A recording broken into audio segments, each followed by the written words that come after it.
Welcome to No Fugazee Podcast. I'm your host, Cooley. Tonight, we got a special episode. It is 10 single moms versus Cooley. Let's get into it. Let's start that intro.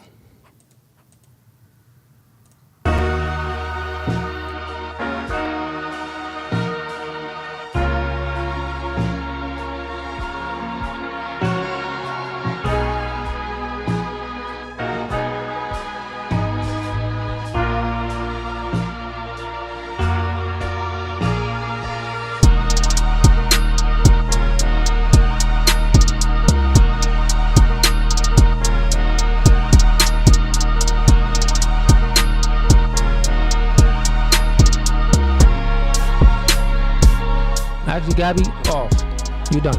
And you want to leave too? This is how our relationship goes. God over man, man over woman, woman over children.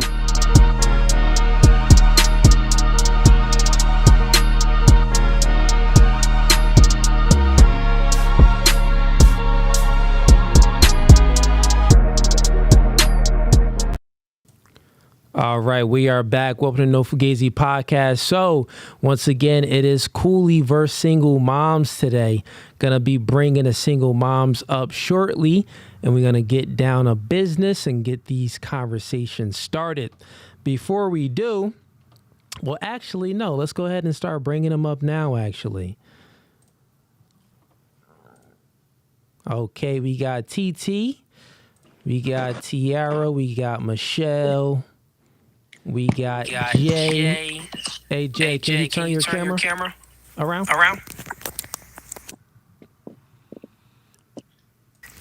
And Jay, I think you have yours on speakerphone, so it's giving an echo. Can you take that off for me too? Cool, Jay. While Jay is getting that figured out. Okay, so then we got a few more people in here, too, that I'm going to be bringing up. We got a few links in the description for everybody. So if you're tuning in right now and you like this podcast and you want to become a member and support the podcast, click the first link in the description. We got 3 tiers. First tier is gang. Second tier is hitman. Third tier is mob ties. You join any of those tiers, you locked in with us, you family. You get to DM us. And, any ideas you have, we'll incorporate it into the show and stuff like that. The higher the tiers, the more different privileges and access that you get as well. The next link is going to be for one-on-one coaching. I do dating and relationships coaching, couples coaching, and then I coach men on masculinity and media and marketing coaching. You need some help if your chick is withholding sex for compliance from you. You may want to click that dating and relationship code, that dating and relationship one. And the masculinity one, because there's a problem. There's a reason that she's withholding sex for compliance. And usually it's the man's fault.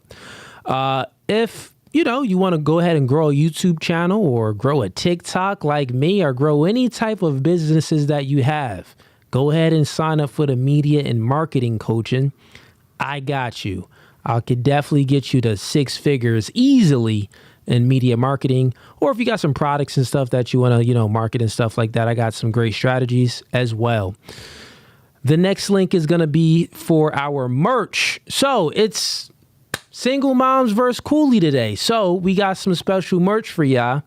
Let's go ahead and click that. If you click the third link, here's going to be the merch right here.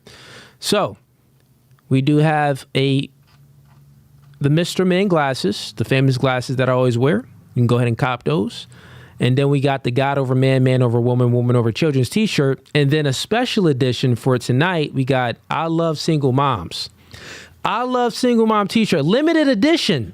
We only got about 50 of them. So the first 50, the first serve. You know what I'm saying? So go ahead and cop a I Love Single Mom t-shirt.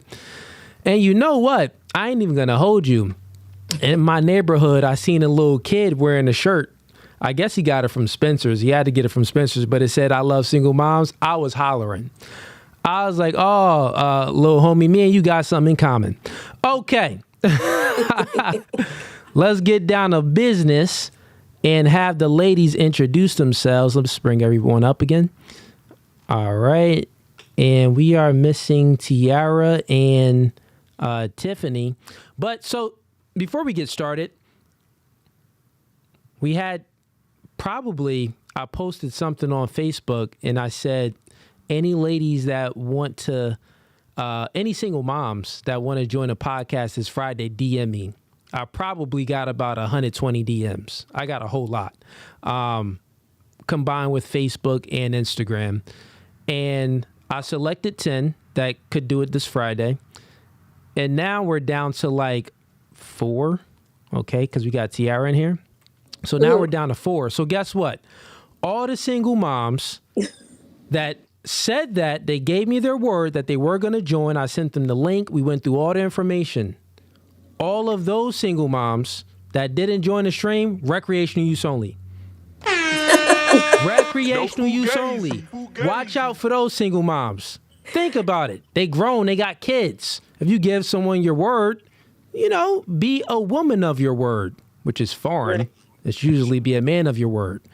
But anyways, yeah, if you say that you're going to do something, actually follow through and do it. That's what I mean. So think about it. If you date any of those other ones that was supposed to be in here tonight, they're going to make some promises to you and they're not going to follow through. So they're recreational use only. Avoid those ones. Okay. All right, let's get down to business.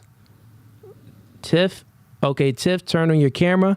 Oh, we got a late bloomer in here. Oh, Amanda, I guess she heard me calling someone recreational use only. She wanted to pop up like, not me. Okay, Amanda, you up in here. Speak real quick, Amanda. Can I hear you? Let me see if I can hear you. Okay, Tiff in here. Okay, Tiff, you in here. You not recreational use only. You was here early anyway. I wasn't talking about you, Tiff. I was talking about the other ones. All right, ladies. So let's we're going to do one mic at a time. And okay. And let's do name, age, and where you from. Let's start with TT. My name is TT. I'm 29. I'm from, I don't want to say my real, do I have to say my real name? I mean, you could give whatever name you want. That's your stripper name? David, don't play. Okay, I want go to, ahead. I want to, well, my name is TT. I'm 29. I'm from New York City, but I live in Pennsylvania right now. Okay, and what you do for a living, TT? I am a nurse. You are a nurse. Okay, cool. Let's go with Michelle. Name, age, where you from? I'm Michelle. I'm 38. Your audio. Maybe pick your phone up, Michelle. Okay. I'm Michelle. I'm 38 and I'm from Minnesota. You're from Minnesota? Yep, Minnesota. Cool. And what do you do for a living? I work home health. Home health. Okay, cool. And let's go with let's go with Jay. Name, age, and where you from, and what do you do for a living, Jay? My name is Johanna. I'm 31. I was born in New York, but I live in PA.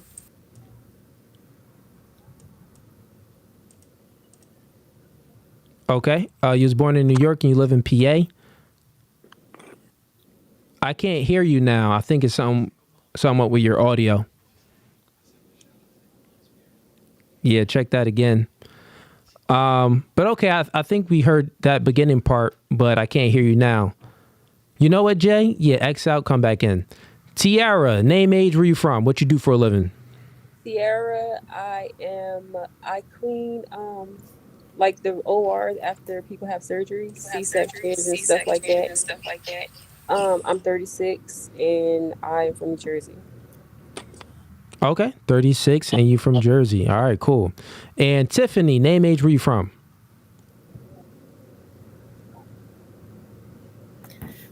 So my name is Tiffany. I am 38 in Texas.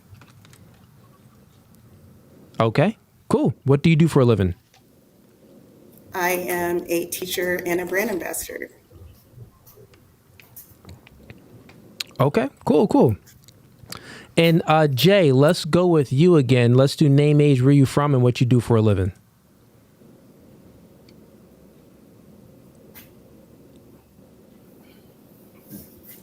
Go ahead, Jay. You should be good.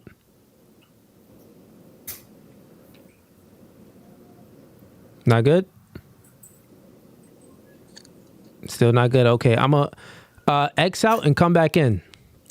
Okay, ladies. All right. So the first question that I got for you, and y'all can ask me questions too. It's gonna just be an open conversation and stuff like that.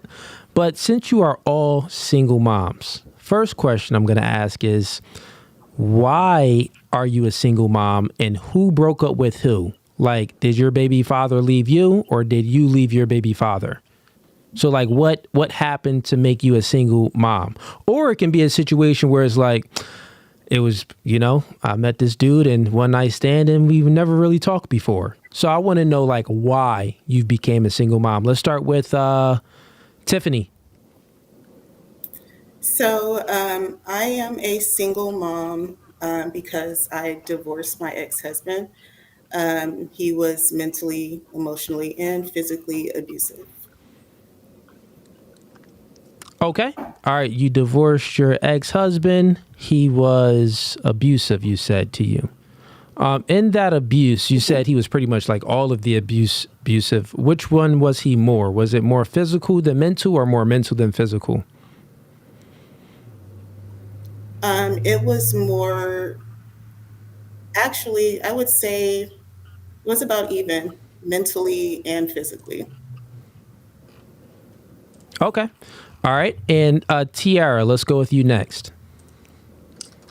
I'm single because I found out that my daughter's dad was got somebody else pregnant while I was pregnant at the same time.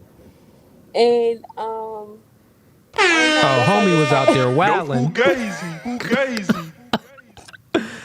Hey, and he out there wilding. out of this whole situation, what makes it even 10 times worse is because the girl that me and the girl are cool. Our kids are sisters, you know what I mean? But now it's like that he's married or whatever, and the girl that he's married to only allows him to talk to the kid that he cheated on instead of the kid that was born before her. So yeah, and I just haven't really found the right guy. Like if I see Okay. like a red So did he, question for flag, you, I'm yep, question for you. So, he knocked another girl up, got her pregnant. Did you did he still want to be with you though? no, I just stopped dealing with him. No, I mean, like, did he still want to be with you? I know you didn't want to be with him, but Uh, did he still want to be with you? I don't think so. I didn't get that vibe. I Okay. didn't get that vibe. Because I'm saying, y'all could have still all been a happy family. Y'all could have made it work. Yeah, but I'm a Sagittarius and I I'm know it ain't the traditional big thing, but on homie was out there slanging. Fair yeah. enough. Fair enough. Let's get over. Opinion. Let's get Michelle involved. Michelle, what's up with you? Why you a single mom? What happened? Who broke up with who? I would say it was a mutual thing because um my ex just was on the bottle way too much. Like I didn't notice it at first because when you go out on dates, you're always going to the bar and having drinks. And then, we started buying bottles to go to home, for home. And we would drink and then we'd go to bed. And then I'd wake up and there'd be maybe this much left of the bottle. And he was just getting drunk behind my back, just excessively. And, he just always wanted to argue. And, I'd be sleeping and he'd like flip lights on me and just want to talk and scream at me. And while I was sleeping and pregnant. Okay. So And that I wanted to settle with. And you know what? He did not propose to me, so I didn't feel like I owed him anything. I didn't feel like I had to go, you know, Al-Anon that people go to because it's like I'm not his wife. He never made that step, so I just let myself from that. got it. So you pretty much just said that he was alcoholic, and you went ahead and checked out of the relationship. Okay. All right. Let's go with you, Tiara. TT. TT. Yes. I'm sorry. Um, the question was, why am I a single mother? Yes. I'm a single mother because technically I chose to be a single mom because I chose not to go through what I was going through. And that was like, it wasn't in totality all physical abuse, but it was some in there. And it was just, I chose not to go through embarrassment, you Where know, did everybody some physical, go? some verbal. Um, yeah, so that's the reason why I chose to be a single mom. Okay. And Jay, let's go with you. Why are you a single mom? Who broke up with who? Well, I'm a single mom because he wasn't just with me. He was also with his daughter's mother and multiple other women at the same time. And when I found out, it was already like too late because I already found out I was pregnant like 2 weeks later. Okay, so he was with other women as well, Yeah. and you wasn't with that, so you left him. Yeah. Okay. Did the thought ever cross your mind? Well, not even thought. Did he ever, did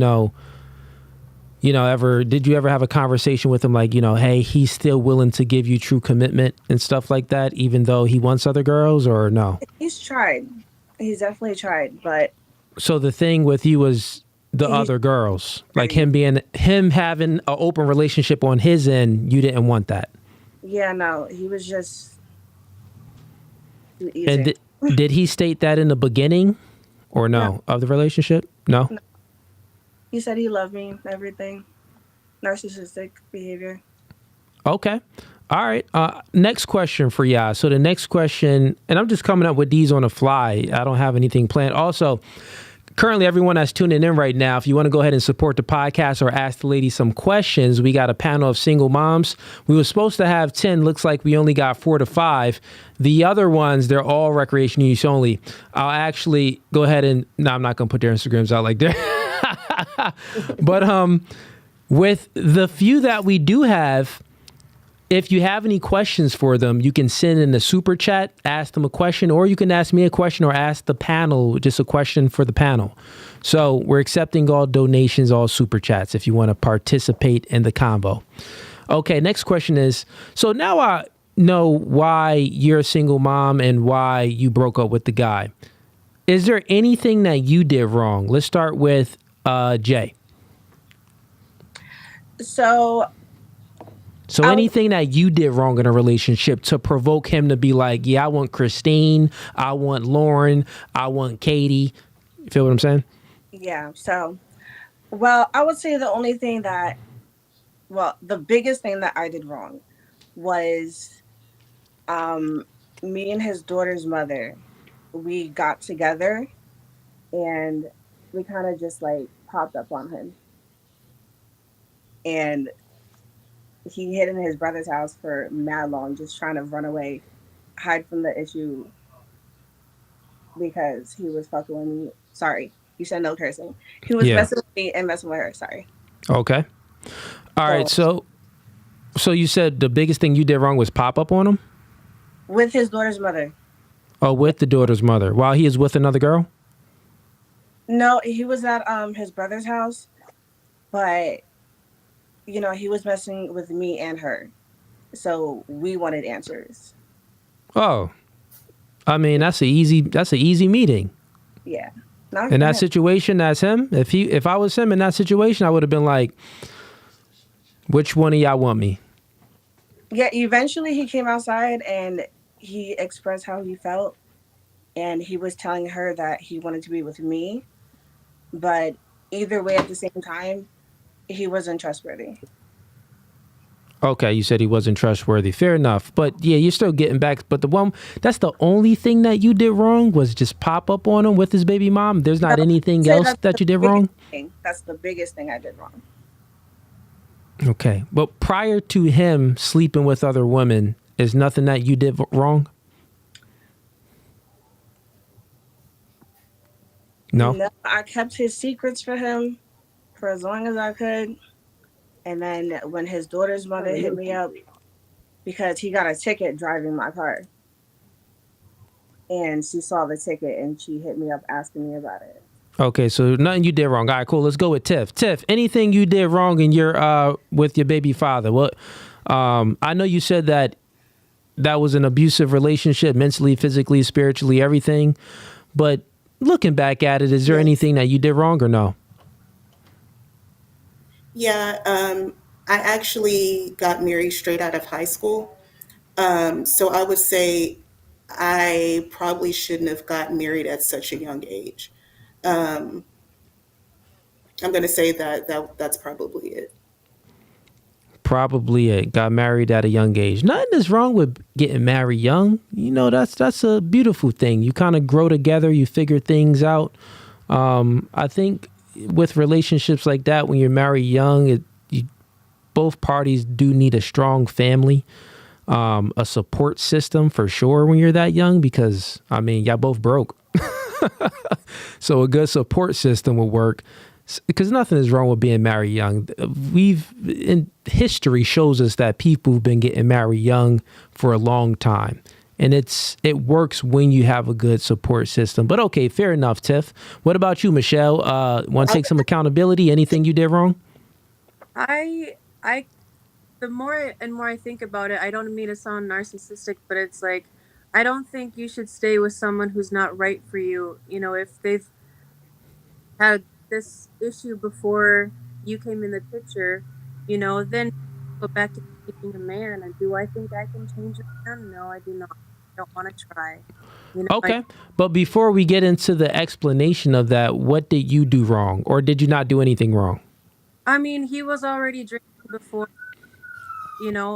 I could have maybe stayed sober for, but I mean, that wouldn't have prevented him from going out and, you know, drinking. So, um, I don't know. Maybe you guys see it more than I do, but I just, Okay. So nothing on your part. No, totally fine. If you don't think that you didn't do anything wrong, okay. I'm not here to try to, pick at you to get you to say anything that you did wrong. But okay, TT, anything you did wrong or no? Only thing I could say I did wrong with, as you say, as far as my baby father. Yeah. Only thing I could say I did wrong was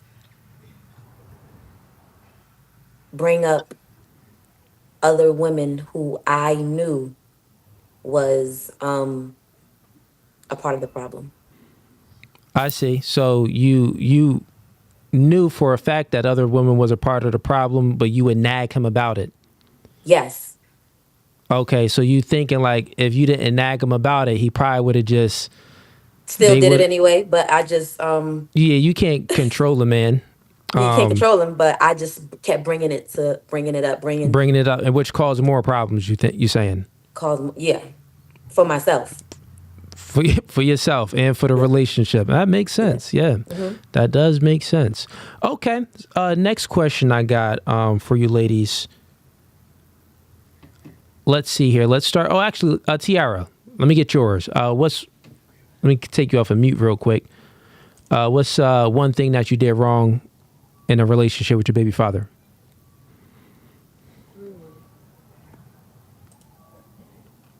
I don't know. I don't think that I really did anything in this last relationship. So you ain't do nothing wrong. Okay, all right, fair enough. I'm just Let's go with TT. So here's a question, right? All of y'all broke up with y'all baby fathers. So meaning that either had a relationship with the guy to an extent, serious or not, sexual, whatever it was. You had either a sexual relationship or an actual relationship, full blown. Like Tiffany, I believe you said you were married, and stuff like that. This question is, did you have a backup plan before you broke up with your baby father? Be honest, ladies. Keep it no fugazi. Did you have a backup plan before you broke up with your baby daddy? Let's start with Michelle this time. My mom was a single mom, I don't know, maybe the cycle just restarts itself, but I know that women can raise children on their own, and I didn't want to go down that road. I would have liked to stayed with them if I know that ain't the question, Michelle. The question is, did you have a backup plan? yeah, me take care of my kid by myself. That was my So you ain't have another man in the background, another potential suitor? You ain't have a work husband? No. Okay. All right, let's get. So you had no backup plan. You just took full initiative yourself to go ahead and get him up out of there. Plan or backup man? Well, backup plan is a backup man. No? Okay. Let's get TT. TT. And did. You did. Okay. So she keeping it no Fugazi. So you had a backup plan. I didn't. It was unexpected though, but he came at a perfect time, and when shit was really rocky, and then the baby dad he wound up doing something completely out of line. I broke up with him, and then I started talking to the guy. Yes, I did. Okay. So this backup plan, the guy that you had to replace your baby father, how many months did you know that this was probably going to be the next guy that you allowed to clap cheeks?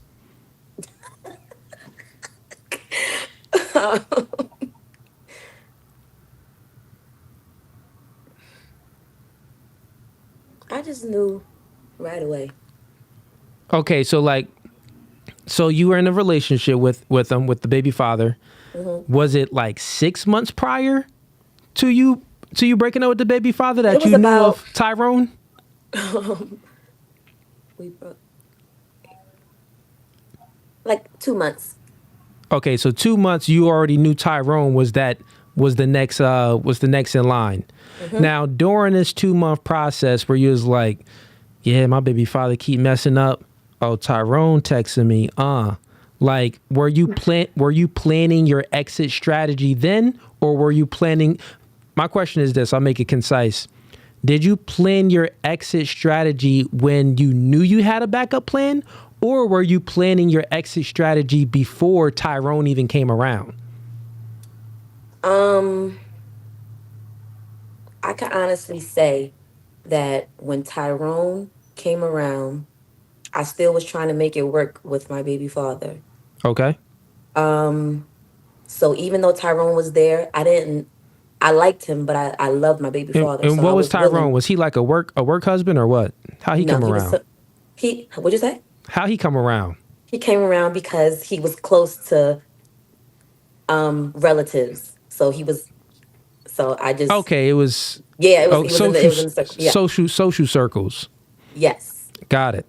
So I didn't just feel like I wanted to go mess with Tyrone. It's just that I knew I liked him, but I was still willing to work it out with my baby father because I loved him. I liked Tyrone, but I loved my baby father. So I was still willing to, make it work. But when it was not working at all, because it just got worse, after me and my baby father broke up, I started to talk and To converse Tyrone. more with Tyrone. With Tyrone. I didn't get with him right away, but I conversed with him more. Yes. Converse with him more. Okay, all right. Fair enough. Fair enough. My man Tyrone has slid up in there. Let's see how many Tyrones we got up in this chat. Tiff, did you have a backup plan or no? Initially, I did not. No. Initially, I did not. I actually asked him to leave. I had young kids at that time, so that was my focus.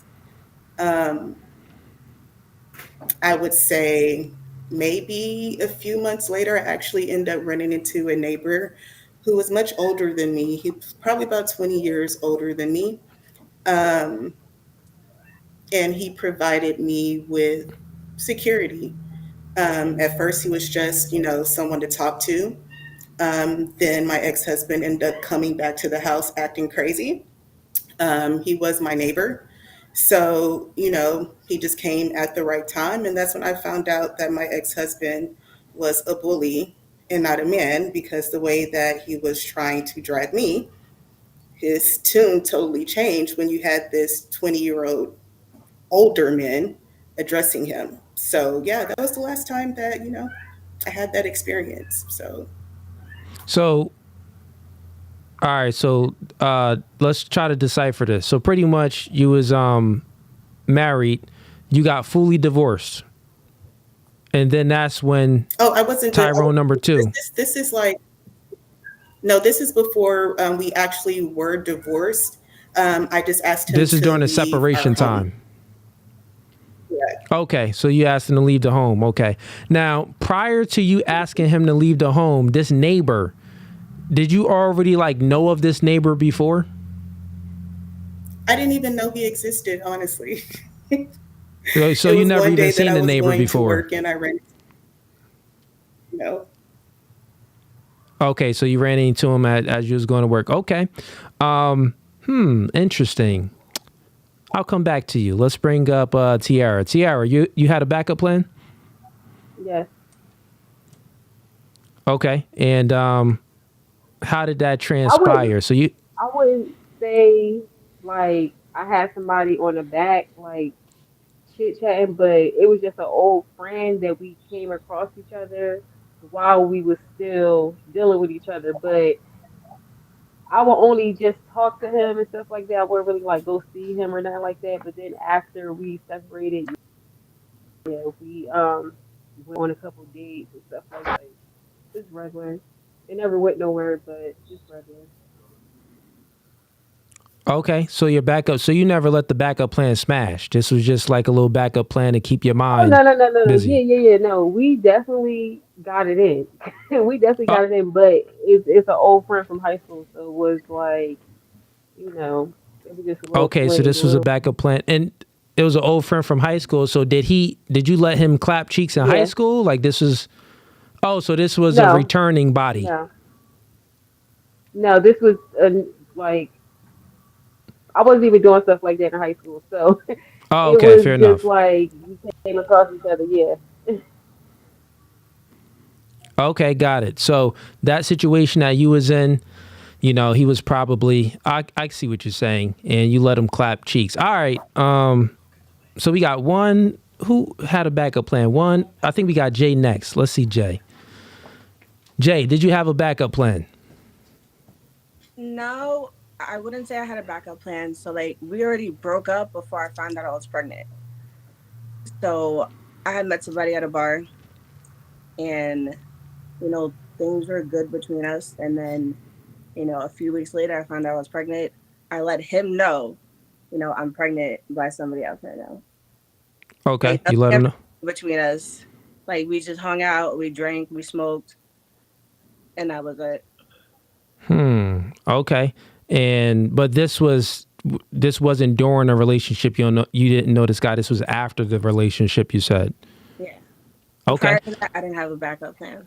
Got it. So we got one, two. Michelle, did you have a backup plan or no? Oh, that's Okay, okay. so we got two out of three. No, Tiff, you said you had a backup plan, right? Everybody's I freezing. didn't, no, I didn't have one, but I ended up meeting one. You ended up, Yeah. yeah, y'all was So still no, married though. I I didn't could kind of, initially I didn't initially have a backup plan. Yeah, we were married, but he was abusive. yeah. So there were multiple, I had to be strategic about leaving, let me say that. Um, Eventually, I was able to get him to leave the home um, because I had no intentions on being with him anymore. Um, my mind was on my kids and my safety. I wasn't really worried about a man. Um, Yeah. but like I said, I want to say a few months later, yeah, I'm on the way to work and I run into this older chunk of something in the parking lot. And, that changed a lot for me. And keep it funky, So, Tiff. You never noticed your neighbor prior to you just running into and him in the parking lot? I never noticed him. No. A matter of fact, I was young. I was probably about 21 at that time, and I wouldn't have But considered an older man of that statue. Mind you, I married my high school sweetheart. Um, Okay. Fair enough. Fair it enough. was All right. something So it looks okay. So it looks like two of the ladies had a backup plan. Well, actually, three of them had a backup plan. It was TT. No, Jada. No, only two of the ladies. So it was TT and where'd she go? Tiara had a backup plan, and then the other three ladies no backup plan.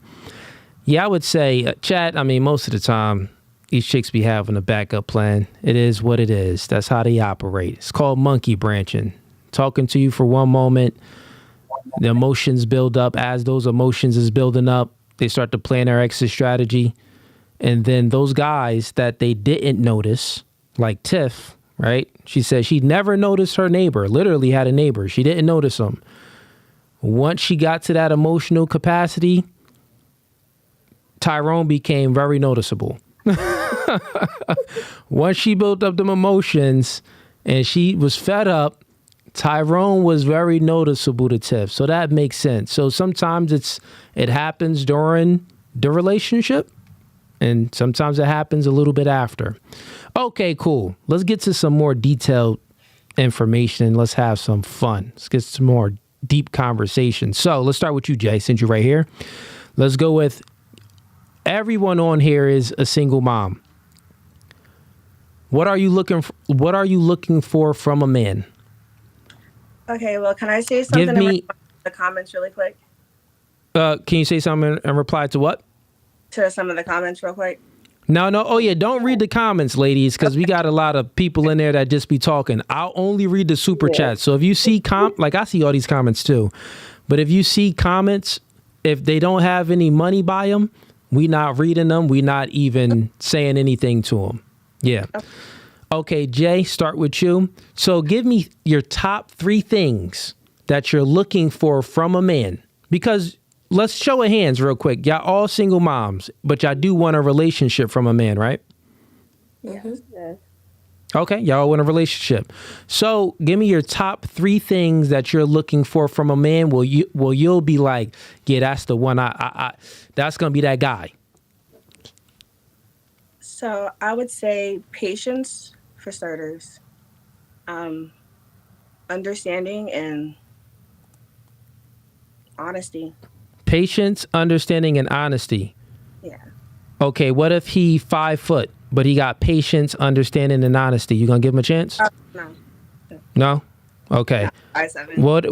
What if he make $20,000 a year, but he got patience, honesty, and all of that stuff? You gonna give him a chance? $20,000 a year, Tiff. I mean, Jay. Keep it no Fugazi. I mean, I did a guy. We in 2024. Inflation. I mean, nowadays. You bet not cap. No. Okay, fair enough. All right. So patience, honesty, and all of that stuff, that's confusion. So I'm doing this show to give y'all some structure for y'all mental, right? So you said you want patience, honesty. What was that third one? Understanding. And understanding. All of those things come after your prerequisites. So let's speak about your prerequisites. What do you, when you see a guy, what's going to attract you to that guy? What kind of guy do you want? We know you want the guy to be like Jesus, but before you even find out if he's Jesus or not, what do you want? 3 things. Okay. From just looking at him. It could be looking at him. It could be the first 2 dates. So get it in your mind for the first 2 dates of a man. What do you want? And not only first 2 dates, forget about that. Let's just think like bigger than that. Like this is going to be a man that you're going to accept into your life, that's going to be taking care of you and your kids because you're a single mom. So in totality, what are the top 3 things you want? But don't confuse yourself by saying patience, honesty, and that stuff, because if he's all of that, but he doesn't meet your prerequisites, like what you're attracted to, then it ain't going to work. Okay. Yeah. Well, can you skip me and come back to me? I'll skip you. Let's see. Let's get TT. TT, talk to me. Mm-hmm. Top three things. My top 3 things that I would look for in a man is, right now that I have a child, I would say someone who's accepting, who embraces like the fact that I have a child. Someone who's, who can, who knows how to hold the conversation and Okay, make so you got sense. accepting, hold a conversation. What else? It's a lot, but as far as the three, and someone who's just genuinely interested in me and understanding me, All right, so like you got those three things: accepting, genuinely interested in you, and what was that other one? who is genuine. I said You, accepting, who uh huh. embraces, who embraces the fact I have a child, who's genuinely interested in me, and who can hold a conversation. Communication. Communication, So say yes. if you find that man, I'll say this to you: those three things that you mentioned, you in Stroudsburg, right? Bethlehem. Oh, you in Bethlehem. Hmm. Walk to Southside Bethlehem. You're gonna see some bums. They got all of those three things you just mentioned, Tiff. I mean, TT. David, stop playing. They got those three. Trust me. You go talk to one of them bums.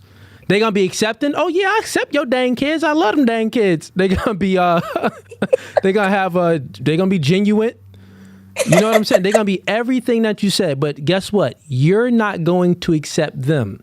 So here's the thing, ladies. What I want y'all to understand. I know y'all better than y'all know yourselves. I'm trying to help y'all out here. So you want a man, right? You're a single mom, but you want a man. We are speaking about priorities. That's why I only want you to pick three things. So what are the three things that you prioritize? Meaning that you are actually going to want him too. And he's going to want you, where it's actually going to work. Someone who can keep a job, who has, I Okay. have steady income. I want him to have a steady income. All right. What you want that income to be? Enough. I'm gonna be realistic here. Enough to having a guy with money would be nice. Who have like a large number of money would be nice, but just enough to where we can live Let's do a comfortable. bare minimum. What do you want this guy to have? Bare minimum. What do you mean? What I want this guy to have? He You just said has you to. said you said you want him to keep a job. So you're speaking about finances now. So give a bare minimum. How much you want him to make a year? Hmm, he could make like 80, 90. Okay, 80 minimum a 80 year. minimum a Okay, year. now that's one thing that you want. Give me another thing.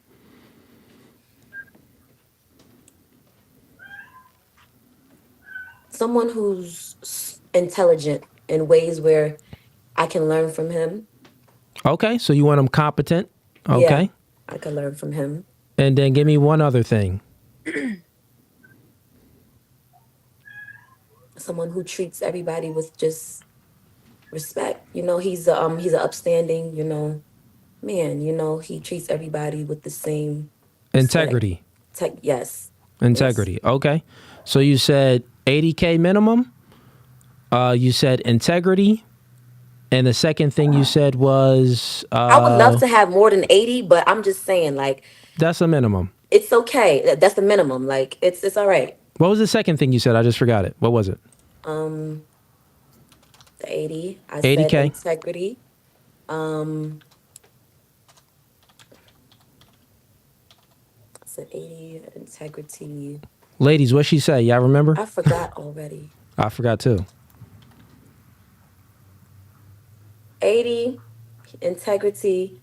He has to Oh, you said competent. Competent. yes, Smart. I was just about to say that. Yes. Okay. All right. Now, Jay, you figured yours out? Yes and no. So I actually wrote it down so I wouldn't forget. Okay. So a proper figure for my son, like first and foremost, someone that's going to actually show him what it's like to have that proper, someone that's going to show him how to treat a female properly.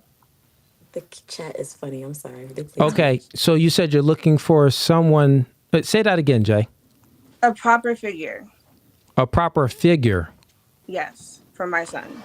Oh, okay. A father figure for your son. Yes. Someone that's going to show him how to treat a female. That's the first thing? That's the first thing. More than just showing him how to treat a female. Okay. Second one is someone that's genuine and humble. They, they care about others. Because I'm a very caring person. I'm a caregiver right now. So, Got it. like, And and then what's the third thing? the third thing I would say is, um, someone that's gonna, like you said, hold a conversation, TC. Hold a Hmm. conversation. Okay, Like, so communication. yeah, and expand my mind. Like, I like to talk about aliens. So let's talk All about right, aliens. got you. All right, cool. Let's go with Michelle. Top three things you want from a man. I would like him to be eager to like take me out, or like with his family or friends, or just to like introduce me to like his world. Like I would just want him to like want me to be like a part of the world. Like, oh, let's, Okay, so you want him to have a good lifestyle. Give me another one. yeah, an interesting life, something that, I don't know too much about. Like he could be like an engineer or he could be an That's the architect. same thing. That's lifestyle. Okay, well, traveling, like I want him to be like worldly. I That's don't. the same thing. That's lifestyle. Okay. I want him to I don't know. I don't really have a whole and be nice to me. Okay. Yeah. Be nice. Anything else? And not really. Okay, so be nice to you, good lifestyle. You can't think of a third one. All right, cool. Let's see. Let's get Tiff up here. Three things, Tiff. You want I would you're a single say mom, so three things that you a want leader, this man to have. Go ahead. a Okay. protector, and a provider. All right, leader, protector, and provider. How much you want him to make a year? Um, 100K. That's minimum. Yeah. All right, cool. And let's go with Tiara. What about you? Top three things. Top three priorities. Top three things you want from you. You a single mom, so top three things you want from a man. For a man to have a chance with you and you'll have a good His future with that money man and your management kids. got to be good. All right, so what's the Got to bare have good minimum? money management. Bare minimum. Mm, I don't know. I say bare minimum. You talk about as far as he make a year? Yeah, how much you want him to make a year? Mm, I say like I guess anywhere from like 30 to 40, 30 to like 45 or say, because that's a You bit said low. for I'm like up what? here in Well, that's like a big 50. difference. 30 and That's not even a 45K. lot. That's not even a lot. So what figure? You want him to make 30K a year or 45K a year? What do you want to be the minimum? No, I want him to make, that's too low. I want him to make a little bit more than me, at least. Okay, so let me You know know, how much. I'm not That's what I'm asking him to asking you. make like 100,000. I say about, I say like 80, Okay, 80, 80K. 80K a year. Okay, so you yeah, said because you it's, want the man to make you 80K. know, That's one a little thing. bit more And than give me me. two other things you want from this man. As far as priorities, Yeah, two other priorities you want from him. money management, um, That's 80K. he What got to else? make sure that he got to make sure his kids is taken care of. He got to make sure, like, he's doing his part with his kids, because So you want a man with I really don't kids. like that. If he does have kids, you know what I mean? Because I have two kids. I have a 6-year-old and a 8-year-old. So Okay, quick I'm thing, so ladies on busy the with the panel. kids. Do you prefer your man? Are you okay? Oh, and then y'all could just put up your hands in the camera so I can see it. Do you want do you want your man to have kids or you want him to have no kids? Show of hands if you want this man to have kids. It doesn't matter to me. Doesn't matter. It doesn't matter to me either. Okay. Kids and Tiff, kids. what about you? Okay. And what about you, Tiara? He You doesn't said have it don't to have matter. kids, but I prefer kids. Okay, cool. All right. And what was your third thing, Tiara? So you said Oh, 80K, you want him to be good with um, kids, and what else? he has to have good money management. For me, he has to know how to Okay. manage his money throughout the year, times, whatever. All right, cool. Okay, cool. So I asked all of you ladies this question. Actually, before I get into my rebuttal here and everything, everyone that's on Facebook, we're gonna close down a Facebook stream. Come on over to YouTube. That's No Fugazi Podcast on YouTube. Come on over to YouTube right now. Everyone that's tuned in on Facebook, come on over to YouTube at No Fugazi Podcast, or you can just type in David Cooley, and you could come right over. It'll pop up. So let's close down a Facebook stream.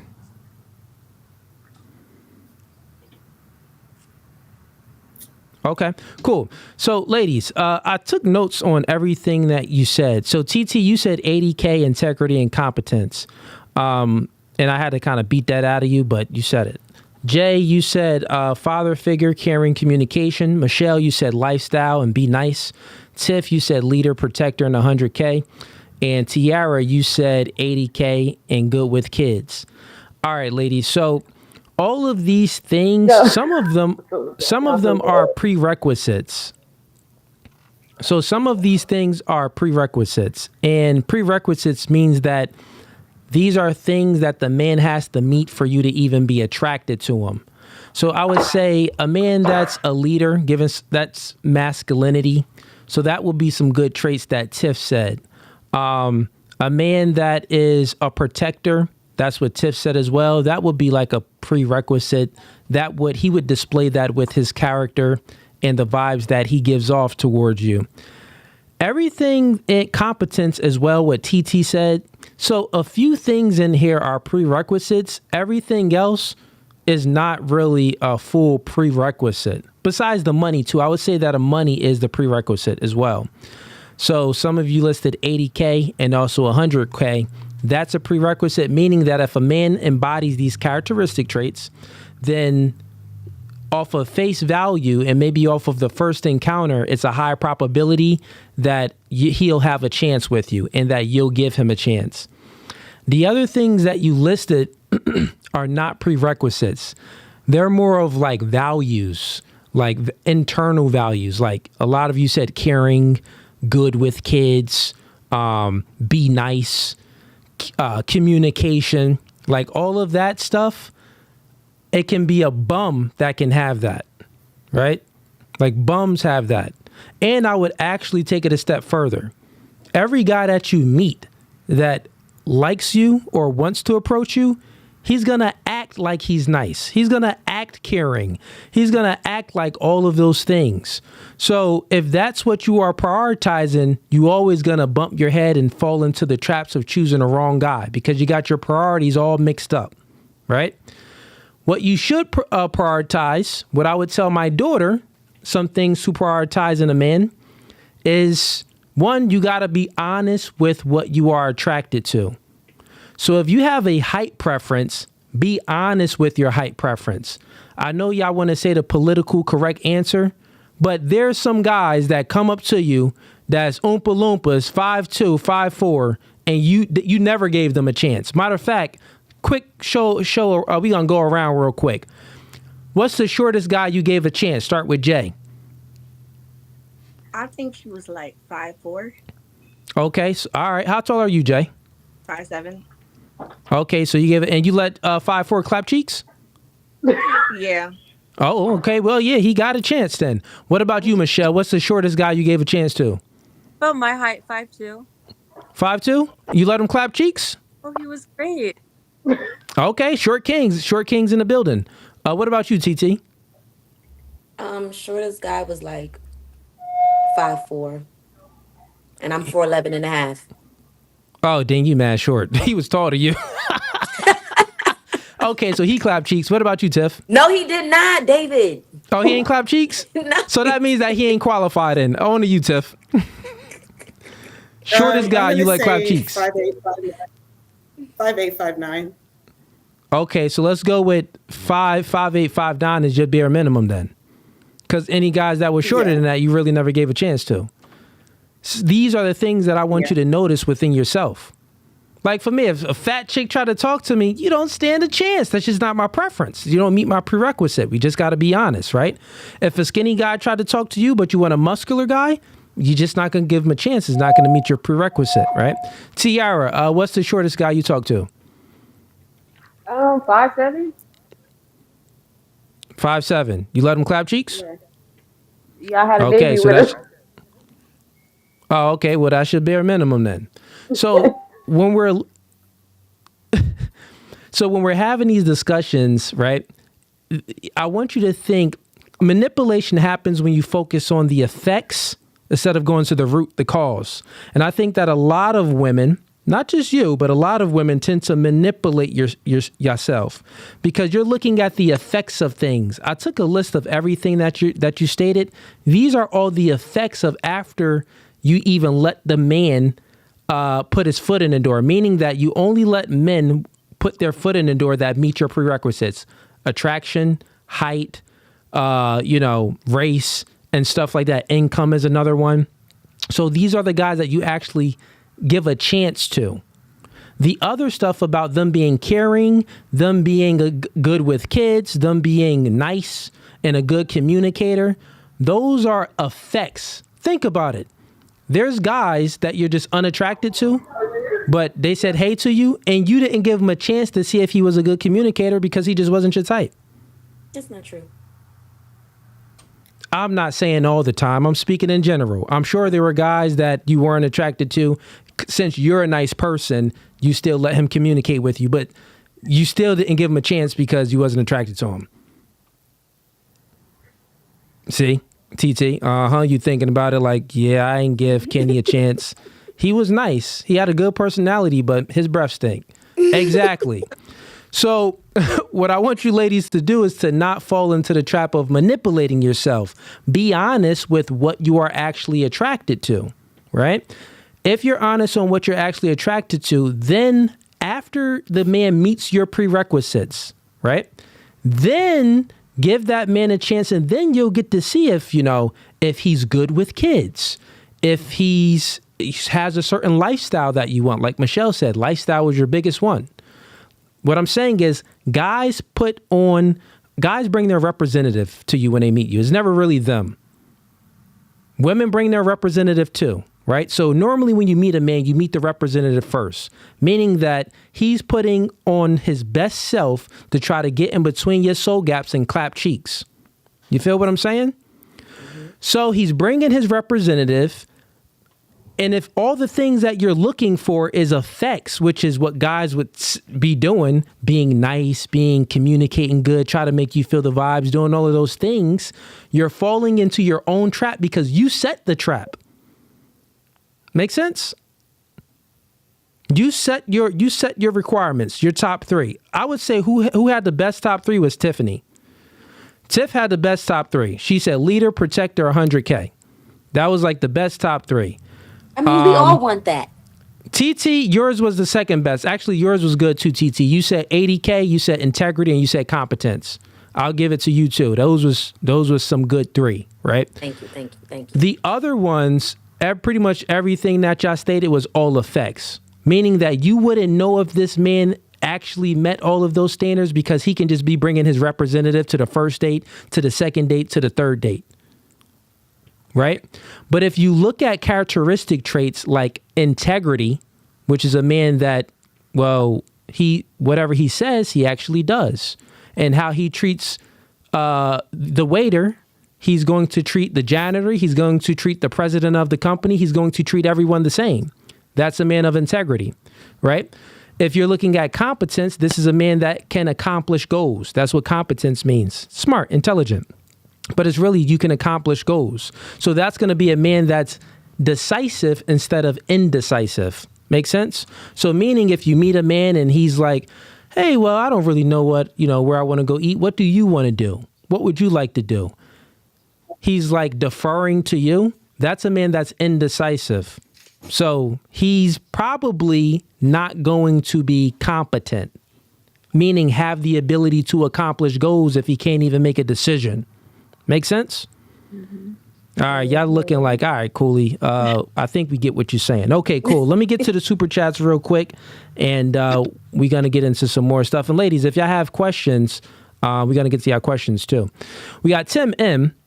Became a member for 7 months to the gang. I appreciate you, man. He said, just graduated Army today, so I had to catch live, but long 3 months major. Shout out to Cooley, Ease, and the whole No Fugazee crew. Shout out to you, man. We got No Cupcake Zone podcast sends in $2. Cooley, respect, but this is normal. This is par. Yeah, man, we gonna.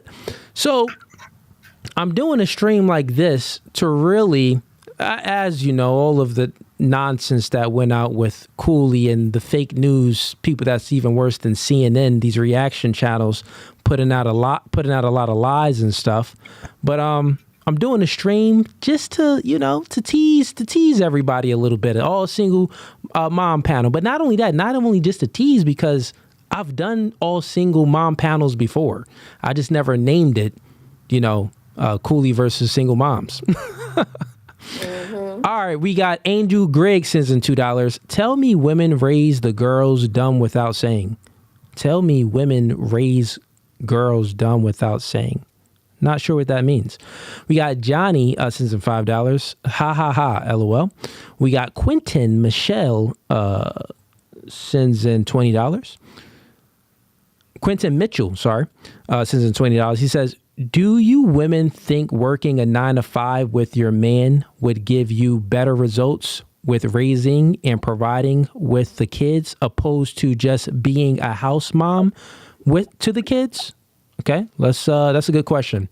Let's start with Tiffany. So the question is, do you think, being that, so what do you think is better for the kids and raising the kids? You working a 9 to 5 and working with your man, like you and your man is working, or you being a stay-at-home mom? Which one is best for your kids? I would say being a stay-at-home mom, but that would be under the condition that the man is able to provide that type of environment to do that. Yeah. Okay. And what about you, Tiara?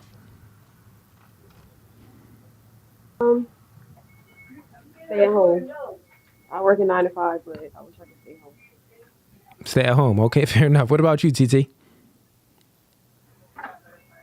I want to piggyback off of Tiffany being like a stay-at-home mom under the condition of the father being a provider. But I work, so I wouldn't mind also us working as well, as long as we have like a routine or something, as long as there's still like rules that we could all follow together. Okay, so you said that you wouldn't mind working as long as there's rules. Yeah, that you can all follow together. like we all have an understanding of something to where Explain, what would that understanding be? What do you mean? Like usually the father works and the mother stays at home, and those results could be whatever. I don't know.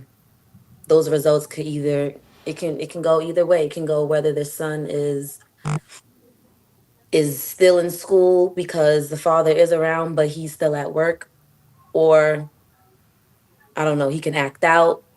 I mean, it's hard to explain, like, as long as there's Well, rules.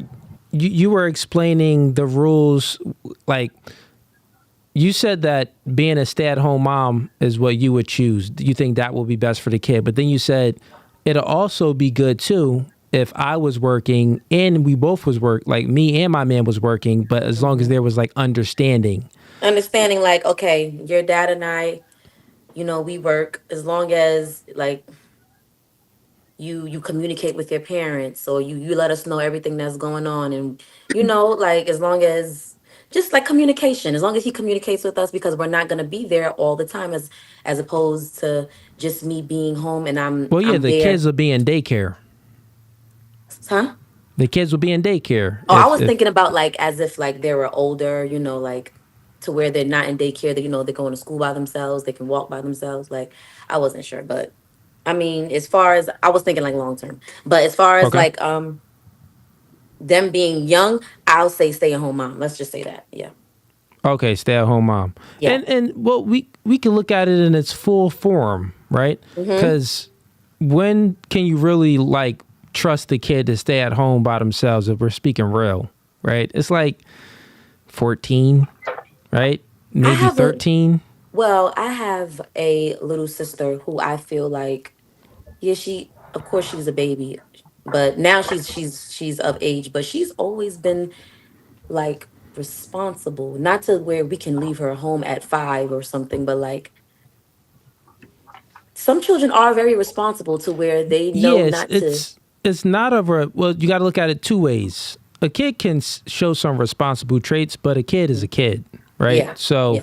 you got to expect that they are going to be a kid and they just don't know everything about the adult life and stuff.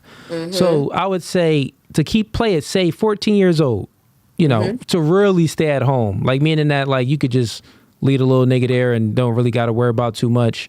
14 years old. Not only that, 14 years old, the boy got testosterone. If it's a son, he could knock somebody out. He'll have a better chance of knocking somebody out. Mm-hmm. The girl, 14 years old, I mean, she's just gonna be a little bit more wiser and older to protect herself as well. Yeah. Because you got to look at the protection aspect too. So really, it's gonna be. So that's why I said look at it in its full form. If we're speaking about being a stay-at-home mom versus working a 9 to 5 and your man is working, if you choose the 9 to 5, your kids are going to be raised by someone else. They're going to be raised by the daycare. So other human beings is going to be imprinting their worldview onto your kids. So you got to think about that too. Let's go with Michelle. Michelle, what you choosing? 9 to 5 or stay-at-home mom? I did both. It's kind of, every family has their own, how they want to do it. But Got for it. The my question is actually what's my best though. my son, what's best for your, Yeah. you can't just say this choice is best for everybody, because some kids are very social and some kids are ready to, you know, learn outside other than their mother, which I I, I think is the best thing, for a kid to, be at home for like the first couple of years. That's great. Have that connection and bond with the parent. But if the kid is ready to, make friends and Okay. You don't. Let's say if gun to your head, you had to choose one. What's best? I wouldn't hold my kid back because I want to be a stay-at-home mom. It's not holding your. I don't view it as holding your kid back if you're a stay-at-home mom. Yeah, How would that be holding your kid back?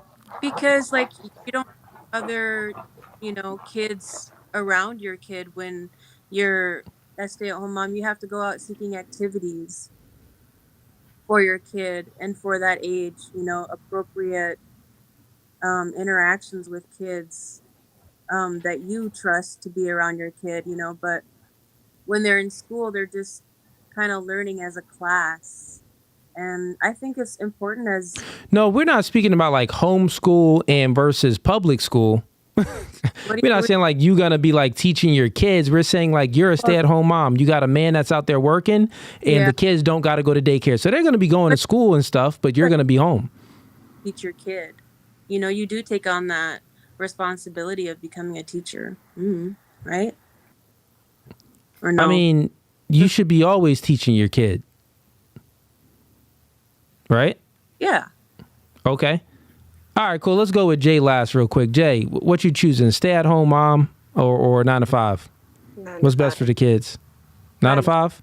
Yeah. Why do you think that's best for the kids? Um. So more income. I would say more income for the kids, more activities we can do for them, more clothes we can buy them. Okay, so more income for the kids, more clothes you could buy them. So you're looking at it from a materialistic standpoint, meaning that the Not more necessarily. money we can get, the better the kids will be. So is it only money and materialistic things that's good for the kid, or is it nurturing and guidance and many other aspects of helping them with their emotional regulation by being there to talk through their problems on the day-to-day basis for what they deal with school and their peers? Well, that would be a topic after, we get home. Like, it's not about, like, for me, it's not about the money necessarily. And it's not definitely not about materialistic things because I'm not a materialistic person. Well, But I'm just going off of what you said. okay. But yeah, I'm not a materialistic person. But it's with both of us working a 9 to 5, we can be out of the house. And I mean, for starters, I'm sorry. For starters, we don't both have to work the 9 to 5. Like, with the type of job I have, I could do like I could do like a 9 to 3, and I can make it home in time to get the kids. When the husband gets home, I'll have dinner ready. Kids are done with homework, et cetera, et cetera. Yeah. So, I See that. mean, it's funny that two of you said, stay at home. Two of you said, Michelle and Jay, you pretty much said that 9 to 5, that's what you would choose. And the question is, what's best for the kids, right? So let me give you a perspective, which is the reality of things on how things go. When you're young, those are your most vulnerable years to be susceptible to outside influences that's negative, that can penetrate their mental and lead them on a bad path. So what's best for the kid is to have a mother, a nurturing mother that's there to protect them and give them and to nurture them, and a masculine father that's out there working. God over man, man over woman, woman over children. If the man is on his path, right, and he's out there being a protector and a provider, the man is instilling certain traits into the woman if she is actually following that man lead, which then trickles down to the kids, right? If both parties are working, you're allowing another human being to influence your kids. Influence is the most powerful force. Before you think something, you're influenced. Before you behave and you take action, you think something. So influence creates thinking, thinking creates behavior. So you want to be, the best thing I think is for a man working and the mother actually being a stay-at-home mom, which then it allows the kid to have a space where after school, laundry is already done. After school, dinner is already cooked. After school, the home is already nice, warmed, and fixed. So when they get home, they're like, oh, wow. And it's order, right? If both parents are working, it's chaos. You coming home, you rushing, you doing a whole lot of things. You don't even have time to be really focused on your kids when they do get home. Makes So I got a sense? question. Then let's Am I think allowed to ask about you a it. question right now? Yep, real quick. I'm almost Okay. done. Then let's think about it prior to them being in school. Prior to them being in school, it's very vulnerable.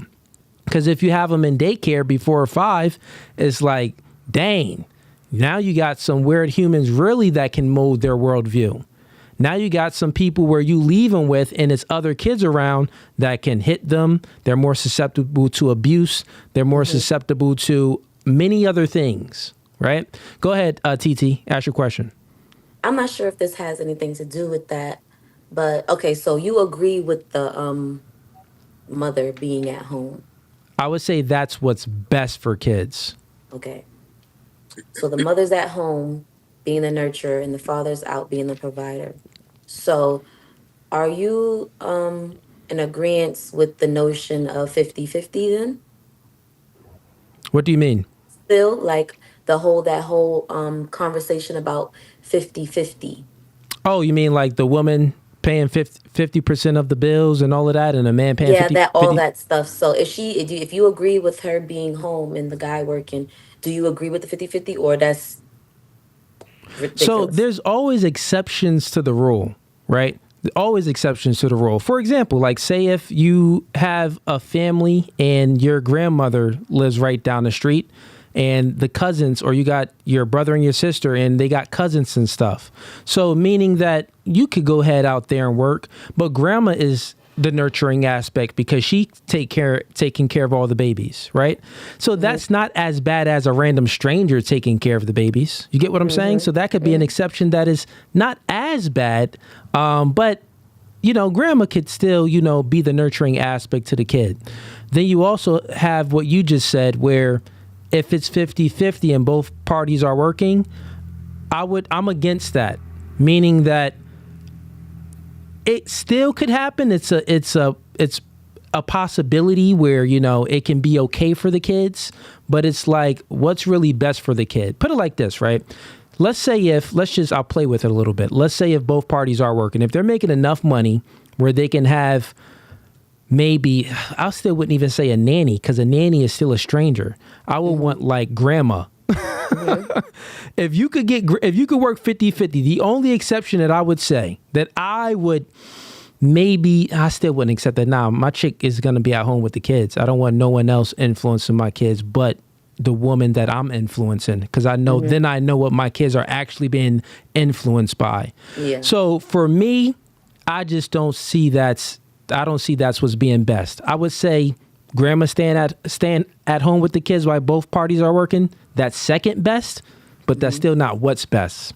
Yeah. Any other questions? Tiff, you seem like you had a question.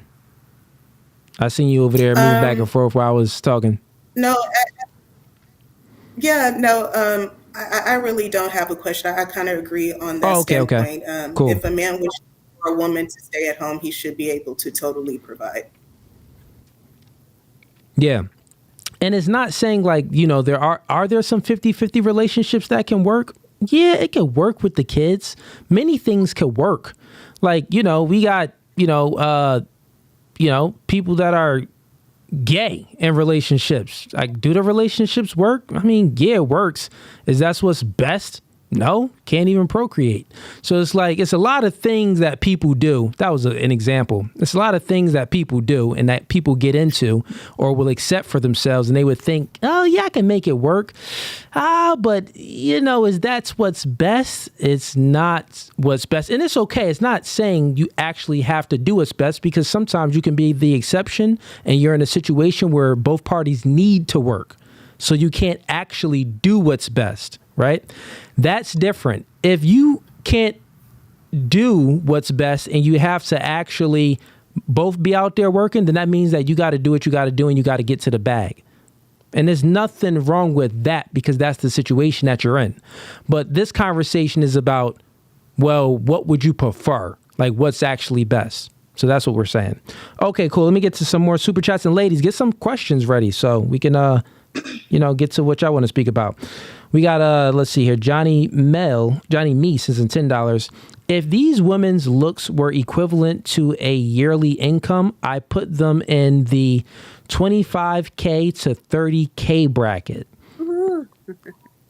Okay. And ladies, after I read the comments, y'all can reply if y'all want to. We got Big Elvis. Big Elvis, the chef Rosenberg, sends in $2. When are you going to give Donovan Sharp his credit? Thanks for the $2, man. We got someone sent in $1, but no message. Okay. We got Jalini Lion Network sends in $10. What is a top tier woman, Cooley? Consider this my donation. 10 Lions Podcast. What is a top tier woman? Okay, cool. What is a top tier woman? Top tier woman. I mean, that question, women are born with their value, man. Women are born with their sexual value. The what will make the woman stand out more than any other woman if they preserve their value. So since women are born with their value, they don't really have to create their value because men, we're simple creatures. We don't really want much from women. If you preserve your value, I mean, that'd be a good thing. So I wouldn't say anything about top tier. Okay. Let's go with, okay, ladies. So any questions? No questions. I ain't got nothing. Come on. No. Okay, well, here's kind of something. Cool. So, how do we separate the guys that want hot single moms from the guys that actually want to build something with the hot single mom? Like, because when you're in that like first dating phase, like, how do you separate the guys who actually want to, have the single mom in his future versus the guys that just want to smash. Yeah. That just want recreational use only. What's Yeah, like, I would say right off the, generally speaking, most men, when they are dating, generally speaking, most men are only going to be looking at women for sex. So recreational. That's how they're going to look. That's the honest truth. How to separate that? That's your question, right? So it's not really a separation because most men that's what they're going to look first. Now, they may have other intentions after that first carnal nature of wanting sex from you, depending on if you're a good woman, depending on if you add value, depending on a multitude of other things, they can see long-term with you. But first, it's sex. Now, to answer your question, how can you separate the two from a man that, I got you, Tiff. Let me answer hers real quick. From a man, well, actually, get to your question real quick, Tiff. It may coincide with hers. Go ahead. Yeah, it's just kind of piggybacking off of what she said, because then I'm curious of why do men seek out women, seduce them when they know they have no intentions on loving them? They want sex. Men and women are different. So, for example, the attraction that men have towards women from a general standpoint, and the attraction that a woman has for a man from a general standpoint, it's just different, right? So attraction isn't symmetrical; it's asymmetrical. So what you want from a man, the man necessarily doesn't want back from you, right? So therefore, does that not become an issue? Isn't that one of the main reasons why we have a lot of single? No, that's not an issue at all. This is why we do the podcast, to go through the truth, to speak the truth about the differences between men and women. The only reason why it becomes an issue is because you don't understand the man. That's why it becomes an issue. And actually, Tiff, hold your question. I got a question. I'm going to go around the panel. I'll answer. Remember that question, and then I'll answer it later because it's going to make sense. So let's go with you, Tiff. Start with you first. Let's put her down there. Okay. So all of you ladies pretty much listed the three qualities that you want in a man. Now, let's say if you actually got that man that you wanted, what do you think that man wants from you? Let's start with you, Tiff.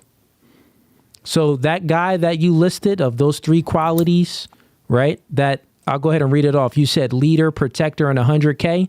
What do you think that man wants from you, and you being a single mom?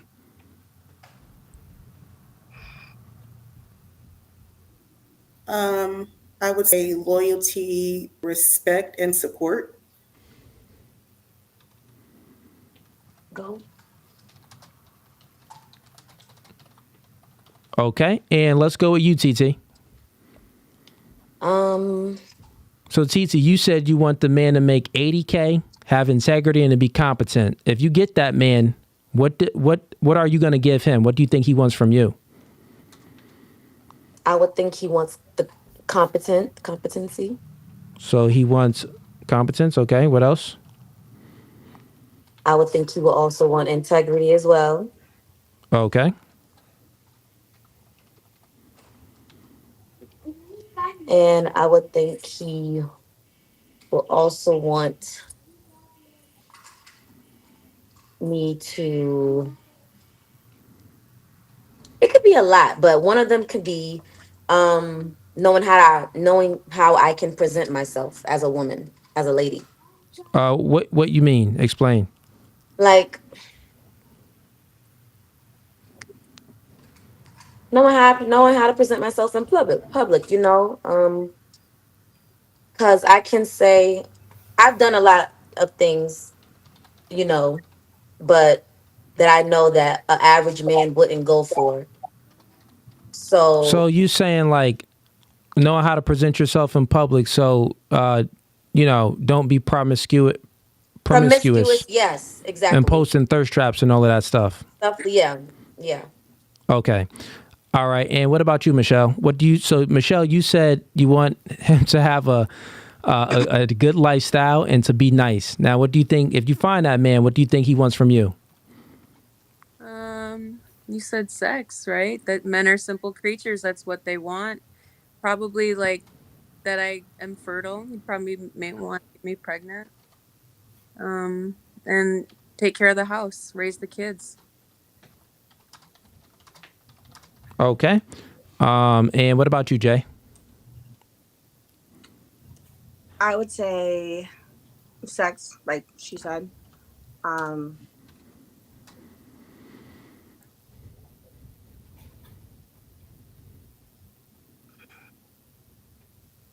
Support, and what were the three things I said? You said father figure, caring, and communication. And catering. Okay. That's what you think he'll want from you. Okay, cool. All right, so wait, Tiff. Okay, Tiff's was here. Okay. All right, so with everything that I said, I'm just taking some notes down too, since we got a lot of people on and it's a different stream. Hey, chat, we do it live, man, and also it is a not in person. It's a virtual stream because I was trying to get all 10 women to do all 10 single moms, but it looks like we're going to have a in-person live in person next Friday. This one is through virtual stream. Okay, cool. So all of the things that you ladies listed from what the man would want from you, I would say is the only person that was like almost there was Michelle. She said sex, fertile, and to take care of a home, right? The main thing a man wants from a woman, because we're simple creatures, is if a man is going to be taking care of a woman that has kids, right? Single men, that ain't gonna happen. It's a very, very, very low probability to get a single man to take care of your kids, especially with the things that y'all listed. 80K, 100K, competence, like with some of those things, and single to take care of a woman that has kids, that ain't gonna happen, right? I would say that man, if you do actually want him, he's gonna have kids. That's what I would say. So you got to be accepting with his kids. And all of you ladies, raise your hand. You would take a man that does have kids. Okay, cool. The things that a man would want from you, the main thing, loyalty. Don't be a hoe. Don't be promiscuous. Don't be a whore. That's number one. Number two, follow his lead. Follow his lead. So I think, let's see here. Tiff, you said you want a leader. So if you want a leader, by default, in order for you to actually get a leader, you will have to follow that man's lead. Because if you don't follow, he can't lead you, right? And show of hands, do all of y'all want a leader? Yep. A good leader. All of y'all want a leader. So if only I want a leader, by default, you must follow the man's lead. So the thing that he's going to want from you in return, since attraction isn't symmetrical, is asymmetrical, he's going to want a woman to actually get on his program. The other thing, all of you have kids. One of the other big thing is that, let me ask you a question. Let's start with, actually, show of hands. Who's going to allow the man that you choose to discipline your kids? Show of hands if yes. What kind of discipline? Not physical. Not physical. Okay. Jay, you said not physical? My kid, Yeah, don't physically. I don't even physically hit my kid. So Okay, cool. And what about you, TT? Yeah, not physical, but definitely chastise, you know. Okay, he could discipline the kids, but not physical. Tiara, I see you in here now. You're a single mom. Are you going to allow the man that you choose to discipline your kids? No? Okay, she said no. We can't hear you too. Your audio off. Can't hear you. Oh, I said not just physical. That's it. Like he can, step in, but just not physical. Okay, cool. Michelle, what about you? I would if it was approved by my baby daddy. I think the baby daddy is still definitely important. And if he trusts him to discipline him, then I would say, yeah, it's fine. But I just wouldn't give any guy like, oh, yeah, go hit my kid. If I say you can't touch my kid, you can't touch my kid. All right. And what about you, Tiff? So my baby is 17. Yeah, there wouldn't be a reason for that. Okay. All right. Cool. Wouldn't be a reason for that. Okay. Now think about some of your answers, right? You want this man to come into your life. You want him to make 100K, 80K. No one said anything under 80K. So bare minimum 80K to 100K. That will be an above average salary. The salary that most Americans make, the average salary is about 45 to 50K. So this man would be an above average man as far as income. Now, not that high, but he would still be the above average salary, right? Now, say if he embodies all the other characteristic traits that you want too, you're actually getting what you want. What men want is to be a man. And what is a man? A man is a multitude of things, but in a relationship with the child, the man is the leader, he is the protector, he is the provider, he is the disciplinarian. What he says goes. If you want a real leader, it's his way or the highway. Have you ever seen any movie or went into any or seen or been in any army, seen anything or witnessed any type of leader defer everything to the person that's not in charge? Like, okay, well, what would you like to do? You want to do this? Okay, cool. We do that. Okay, cool. We do everything that you want to do. What leaders do, he may, consider your opinion and your perspective 100%. And he actually may put it into consideration and actually enact on it. But it's his way. You got to follow the man's lead. So a man coming into a relationship that's dealing with a single mom and little Day-Day is acting up and talking back, well, he need to discipline them kids, right? And it's something that maybe you can speak about beforehand, like how do you want to go about discipline? But he's still going to be the main decision maker. If you want a man that's a leader, the only way that he can lead is by you following his lead. So let him make the main decision. Let him be the final decision maker. How do you know what's best for little Day-Day? You ain't a true disciplinarian. Moms aren't true disciplinarians. We have the stats and the statistics. When most kids that come from single mother households, they are child delinquents. They end up in gang violence. They end up doing some type of degenerate behavior. That means that from a general standpoint, women cannot discipline a kid, cannot guide their kid from a general standpoint, right? So if you choose a man that you actually want, that embodies all those good characteristic traits that you said, you got to give him full authority. if he has responsibility of taking care of you and your kids, he needs authority to actually discipline them. Imagine taking care of something, for example, right? Hypothetical. Hold on, Cooley. Who that? Tiara speaking? Nah. Y'all gonna get this work. Listen, Tiara and Tiff, listen. Here's what I'm saying. I'll give you an example. Let's say if you're responsible for running a daycare, right? You're responsible for running a daycare. All of y'all ladies, you manage this daycare. You're responsible for it, right? You're responsible for making sure the food is there, making sure the activities is there for the kids to play and to learn. You're responsible for the staff. You're responsible for making sure the lights is on, the bills are paid at that building. You're responsible for all of these things, making sure the kids is safe, right? Oh, well, we got to have these safety exits here. We got to make sure these cabinets are closed and locked here so little Billy or little Jimmy doesn't go into that closet and get any chemical sprays in their eye. You got to be responsible for all of this stuff.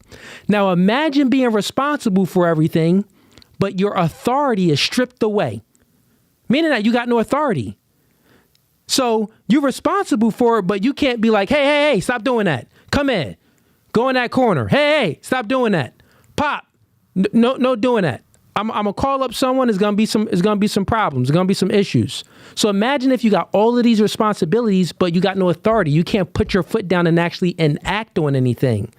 You're gonna be like, this is crazy. It's almost gonna feel like a slave, almost like you're just working and you're doing this duty, but you got no say in anything. You're responsible for it, but you got no say. And what I'm telling you is when a man is dealing with a woman that has kids, and he has no say when it comes to her kids, but he is responsible of protecting and providing for those kids. That is not a fair deal. No man is going to accept that. It's just not going to last. Not only that, you strip the man away from actually being a leader, and you strip the man away from his duty and his purpose of being a man. Being a man is being a man. Part of it is a man taking on responsibilities, but the other part is actually having authority so he can do his job in the right way. Make sense? I'll land my plane there. All right. So Tiff, you said something. You wanted to go in on me. Go ahead. I think Tiara too. No, not to go in on you, because I can agree with some of that. But I was just thinking about, okay, we're in 2024, moving into 2025, like you said, in a stage of inflation. Nowadays, $50,000 is not going to allow, or to $60,000 is going to allow a woman and not have to work. Yeah, but remember, we're going by what you want. Tiff, you said you want the man to make $100K. Uh-huh. Yeah, so if you get that man that makes $100K, you said that, well, he could discipline the kids, but not physically. And then, Michelle, you said he got to ask the baby father. Imagine taking care of and being responsible and protecting and providing for a woman. And she like, well, yeah, you got to talk to my baby father about this. I got to talk to another man. I am the man. Why would I have to defer or ask another man anything when I'm that nigga? He didn't really have any part of making that kid, so I don't know if it's... But so see your question, you said that he doesn't have any part of making that kid. Well, So if that, I would say go back to your baby father. If you have this mindset that you think that the future man that you choose is not going to have any authority over you and your kids, but he has all of this responsibility, go back to your baby father. Would you allow your baby father to put your hands on your kids? Yes, because that's his kid. Make sense? You would allow it. You would be like, okay, yeah, that's his kid. He can kind of do what he wants. I mean, I don't think I would allow that. No. You don't got no You have choice. to That's put his your hands kid. on He gonna your do it kid anyway. and a kid? I wouldn't allow that. One mic at a time. Tiff, hold that question. Go ahead, Do you Michelle. necessarily have to put your hands on a child to discipline a child? No, I'm not saying that. I'm not saying that you actually have to put your hands on a kid to discipline a child. Mm-hmm. For sure, there's a multitude of ways to discipline a kid. I'm saying that ain't nothing better than a good old fashioned whooping. That's what I'm saying. And sometimes the situation may just happen where the kid need to get a whooping. Not all the time, but that situation can arise. So if it does arise, I'm saying that the man should have authority to whoop them kids. I don't know. I would side with my kid. I would say that type of trust needs to be earned. You just don't give that type of trust. So look at this, ladies. Yeah. And this is why y'all gonna continue to be single moms. You're gonna continue to be single moms. Cause y'all have think about it, right? Y'all have all of these things that you want in a man. 80K, integrity, competence, protector, provider, leader, good with kids, lifestyle, be nice, communication. You have all of these things that you want in a man, right? I'm telling you what a man wants from a woman that has kids. I coach men and I am that man. Mm-hmm. So any man that's dealing with a woman that has kids, it's like, okay, this is a lot of responsibility I'm going to be taking on. With this responsibility, I need full authority, meaning that I need you to trust in me and trust that I'm going to do the right thing. Like, what I'm saying is this. If you trust the man to be in your vagina, you should trust that man to fully discipline your kids. Well, the second I see a man being that man, so I'm with my kid. I would not stay with any man that's going to be abusing my kid. No one said abuse. Come on, Michelle. You taking it to the extreme. We talking about discipline, and we saying that it could be a possibility that your kid. What are you, Michelle? You Puerto Rican? Filipino. Okay, Jose may need to get popped. Jose may need to get busted in his mouth 1 or 2 times. Jose, chill out, Jose. I told you. Oh, not my. You're not listening. That's my baby. Yeah, and hey, that's your baby. So take you and your baby back to your baby dad. I mean, I get what you're saying, though. I do. Yeah. Okay. Yeah. Does it make sense? And is this something? It makes sense. It would make sense. I just feel like I should get to know him enough to know how he disciplines and if I'm okay with it. Like, and this is why I said that if you allow a man to slide in between your soul gaps and smack it and flip it around, meaning that sex for a woman is the most ultimate form of submission. Mm-hmm. Like, it's the most ultimate form. There's many forms of submission, but allowing someone to put a piece of their body part in you and ejaculate, like, it don't get much more submissive than that. Mm-hmm. So I'm saying that you should have discernment and choose a man. If the man that you choose can have sex with you, that same man should embody these good characteristic traits where you trust him enough to discipline your kids, since he's going to be responsible for protecting and providing for your kids. That's where accountability comes into. Yeah, you're right. Okay.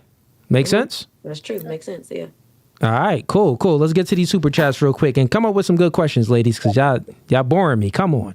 All right, we got Ease sends in $5. Are you looking for a man to help you take care of your kid or kids financially?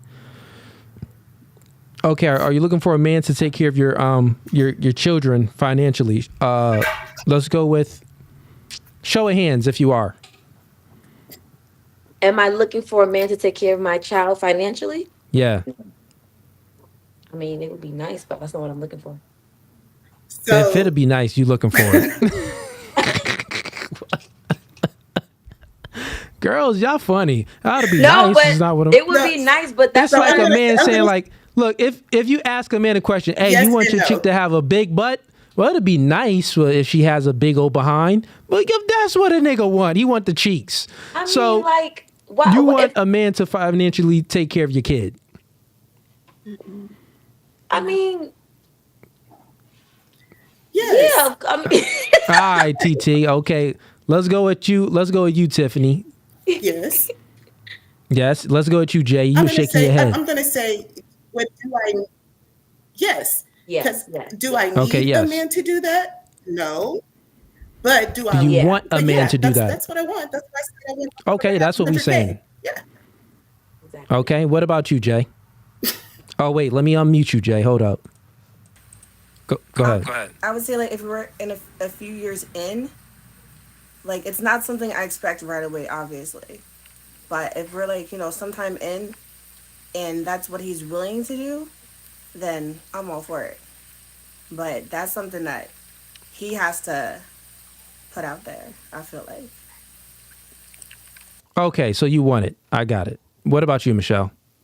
No, my son is taking care of his dad takes good care of him, and I wouldn't Listen, Michelle, you speaking like you need to probably just get back with your baby daddy. No. Yeah, because you like him, yo, the dad is in his life. He's always taking care of him. You need to rekindle that flame.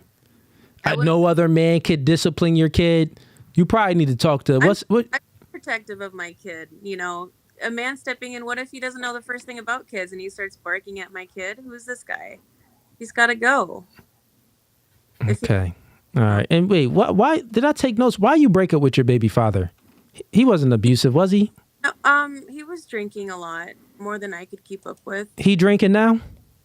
No, he's good. He got treatment and he went through the whole night. See, look, you done dropped the bag. Get back with that nigga. No, I call him right after. Call him right now once you get off. Like, Papi, these cheeks for you again, please. Take me back.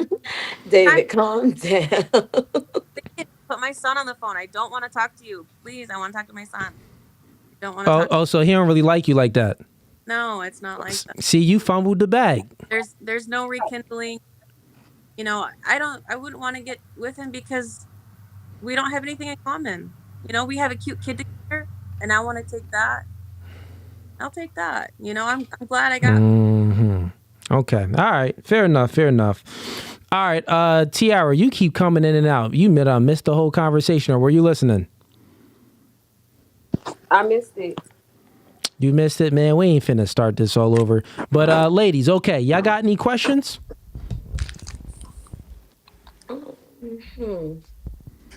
Any questions? Anything y'all want to speak about? Out of everything that we said, Yeah.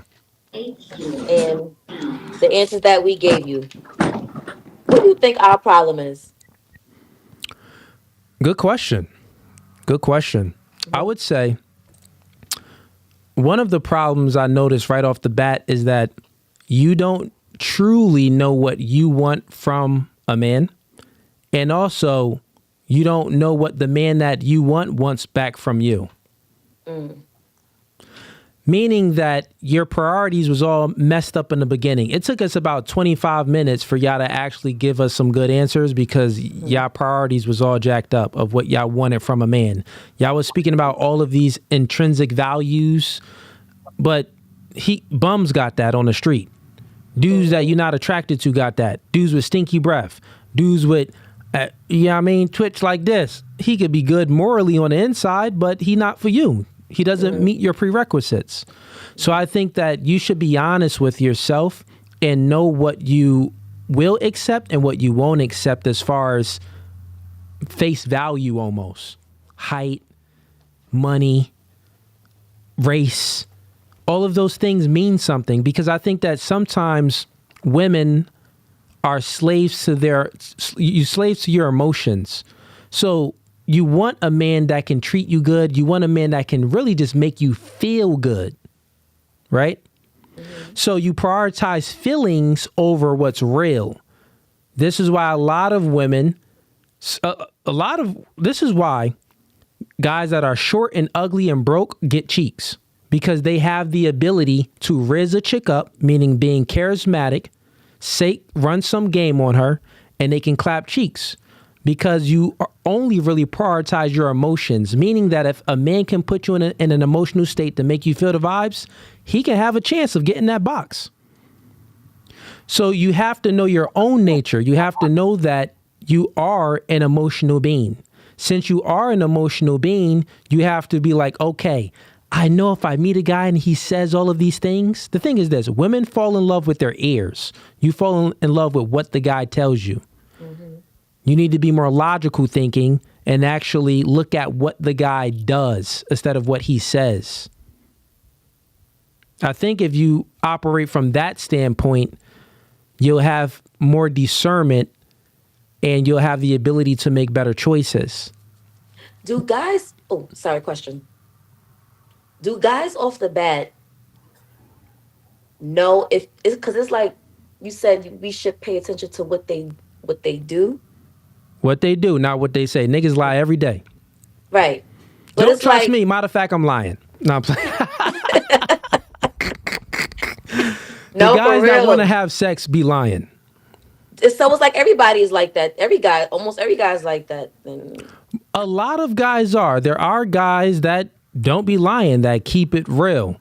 can you Normally, look at a? You're a guy, so okay. can you look at a woman and feel like just by looking at her, maybe her aura or whatever, something just exudes off her that you just feel like she's just not one of them. She's not to be played with, or do you just think sex with, or is it like is there any women like that for you, or do you feel like every woman you encounter, your mind is just in the gutter? I see what you're saying. Well. First and foremost, men, we operate, generally speaking, from two dynamics, meaning that we're only looking for sex from the woman, or we see a relationship with that woman. Before we can even see a relationship with that woman, usually we're looking at sex first, right? So it's two categories. You got sex or you got relationship. Most girls only qualify for sex, recreational use only, right? The thing is that you said, what can a man see off of just face value to see if she qualifies for just sex or long term? Yeah, there's a few things that men pick up on, and even women. We all do it because we're all social creatures. And I would say women, you're more socially calibrated than men in general. For a man, this is why podcasts like this goes real big, is because men, we don't really be thinking too much. So then when you get a logical character to actually speak to men, they're like, oh, okay, you're right. I should be looking at those red flags. The thing is this: women fall in love with their ears, men fall in love with their eyes, right? So men will see a chick that got the wagon, that look pretty, but we'll just put a blind eye to all of her red flags. So she could be loud, she could be annoying, she could be rambunctious, she could be, masculine. But niggas want to hit. So he'll be like, all right, forget all those red flags. I'm still trying to clap cheeks, right? So you got that category that a man can put a girl in, meaning that, guess what? If he only want to clap cheeks, but you don't really exude certain type of good characteristic traits for a long-term relationship, he'll never tell you. He'll just keep you in sex zone only. On the flip side, So in order to not be in sex zone only, you have to exhibit you have to show good characteristic traits.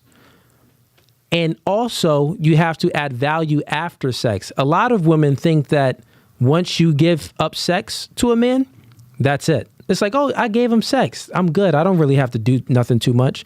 No, that's when the relationship starts for a man. Sex? Once you have, for a man, once you have sex with that man, that's when you actually have to keep that man. That's when you Cool. actually have to try. Prior to sex, you think about it real quick, ladies. Prior to sex, the man is doing everything that kind of almost you want him to do. He's acquiescing his behaviors to a little bit to get the sex. Does he have it? After he get the sex, that's when you need to acquiesce his behaviors, apply to his job, get on his program in order to get a relationship. That's ridiculous. That ain't ridiculous. Let me It say it might the be most real. It simplest. might be real, but Tiffany, go ahead. Sex being labeled as recreational is a problem. Maybe you can help me understand this, but like, why is it okay for men to be promiscuous? And that goes back to the question that I It's asked not earlier. I'm okay. like, why is it okay for men to seek out a woman, seduce her with only intentions to have recreational sex with her and no intentions on loving her? And this is why you have a bunch of single moms and fatherless kids. Bingo. And there's no accountability. Nah. So let's just reverse what you said, right? So why is it women that they know that a guy wants sex from them, but they have these guys in friend zone and they never show of hands? Who has guys in friend zone? Michelle, put your dang hand up, woman. Guy friends. The only Oh, you got guy friends. Put your hand up. You got guy friends? Just put your hand up if you have a guy friend, Michelle. don't have any guy friends. You don't have no guy friends. No. So you have no one that you text that no guys that you text but you never had sex with. Dating apps that text me, but they're not my friends. Look into your face. Michelle, that's friend zone. Michelle, you friend zoned them. Friend zoned them. Tiffany, you got guys in friend zone? Yes or no? Yes. I do. Exactly. And Tiara, I already seen you put up your hand. So listen, Tiff, you said something. You said, well, why do guys, put on this facade and just only use girls for sex? Now let's flip it. Why do girls put on this facade and only use guys for friendship, meaning that they extract time, attention, and resources from him? If not resources, definitely time and attention. That's what you extract from that man, right? So we can say the same thing, right? So on one hand, the man is getting what he wants. He's getting sex. The woman is in sex zone, right? She's not getting a relationship, what she really wants. No, it isn't, Tiff. Let me finish. On one hand, because you don't get the sex. person that you're speaking about, guys that use women for sex. On one hand, the man is getting what he wants, but the woman isn't getting what she wants. She isn't getting a long-term relationship. On the other hand, the woman that has the guy in friend zone, she's getting what she wants. She's extracting time and attention from him and sometimes resources. But guess what? The man isn't getting what he wants, which is sex. So what you just said, I can flip it and say the same thing back to you. The truth is that both men and women play the same game, but on different sides of the fence. That is the truth, right? Now, the other reality that you have to realize during this conversation, I'm not speaking about what's right. So you said, well, is it okay for a man to be using girls for recreational use only? That's a should claim. No, it shouldn't be like that. And I'm not saying that that's right to do. I'm telling you that that's what it is. That's how the world operates. Is it right for women to be having all of these guys in friend zone and extracting time, attention, and resources from them, going out on dates, going to the guy to the club with him, using him as security, using him as a shoulder to cry on, and all of these other things, but you're not giving up sex? Is that truly right? No, it's not truly right. Oh my God, you cannot be serious. David, stop playing. First of all, it's okay to sit there and Time out. Wait, you're not a man, TT. You're not a man, so you don't know what it feels like to want. You don't know what only thing that you know is what it feels like to be in sex zone and be used for recreational use, which is not a good thing. But I'm telling you to look at the other side of the fence. Look at the guys that you have in friend zone, TT. You know they've been texting you for maybe years, like waiting for their moment to slide in the home base and to see if they have a chance with you. So imagine on their end, they're like, dang, she's never going to give me a chance. Wait, she ain't break up with that nigga yet? Dang, she broke up with him, but we hanging out, but it's like she giving me like these vibes that I don't know what's up. So guys don't know the meaning of friendship first, or there's no such thing as a platonic relationship between a man and a woman. Yes, there is. Please, Dave. Yes, there is. There can be an exception. There can be an exception to the rule, meaning that like a work friend or. Okay, you know what? You're probably right about that. No. I do have a platonic friend with. They're like, I call them my brothers. Call them right now and be like, "Hey, I'm home alone. The kids is gone. What's up? Come through. I got this lingerie on. See if he don't come over there in 5 minutes." With it already hard. He gonna come over in 5 minutes with it already hard. Like I've been waiting for 5 years. Finally, TT. I mean, I'm smart enough to know who to do that with and who not to do that with. I just feel like, yeah. You just proved my point. How'd I prove your point? Call him right now. Call the guy. Put it on speakerphone. I'm using my phone. I can't. Where your kid's phone? I know your kid got a phone. This is a panel all single moms. Get your kid tablet. Call that nigga. He broke his iPad. Oh, see. All right. No, What I'm. but Go ahead. But Cooley, I but Cooley, I Cooley, I sex I is do way more agree with than just recreation. Sex is Yeah. sacred. You are Tiffany, I literally know. Let's go to exchanging TT. I juices I and agree with you, Tiffany. But Tiffany, let TT finish her point. Go ahead, TT. no. I was just saying. energy. It's okay. It's okay.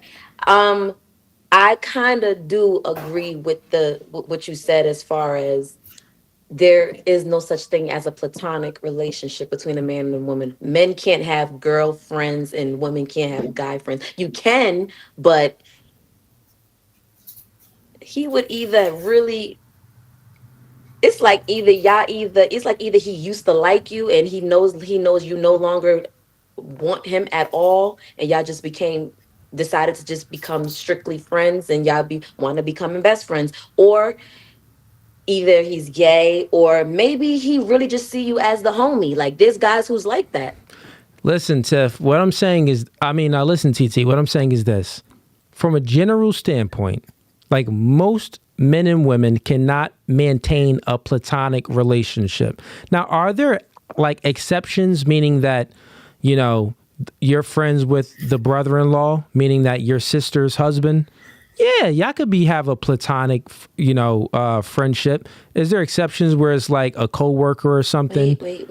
Sure, Wait. you can have a platonic relationship with that person, but men and women, from a general standpoint, there's no platonic relationship. Someone has ulterior motives, and normally it's the Man. guy. Yeah, because he's always trying to hit. TT, I can Can you hear hear you. me? Yeah, I can hear you. Can you hear me? Yeah, I can hear you, T. I can hear you. I don't think she can hear us. TT, go out and then come back in. But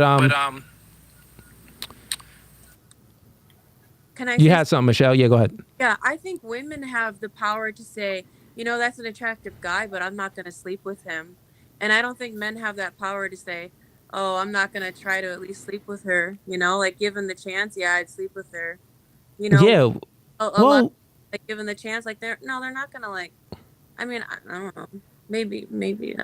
guess I know what you're saying. That's because women hold the key to sex, men hold the key to relationships. But go ahead, Jay. What you got? So I have a guy best friend that we've been best friends since high school. And that's never been the case between us. Because he's had his girl since high school. I hang out with them all the time. Oh, But a guy best friend, it's okay. possible. So you got a guy best friend and y'all hang out. Yeah, that can be an exception. But do you find him attractive? No. Not even close. If he didn't have a girlfriend, would you find him attractive? No. Still. Pain in my butt. Does he find you attractive? That I don't know. You kind of know. Come on, be honest. would he hit good? Well, yeah. Wait, what you say? I say yeah. Okay, so so he would hit if you gave him a chance? No. Oh. Okay, so he wouldn't hit if you gave him a chance.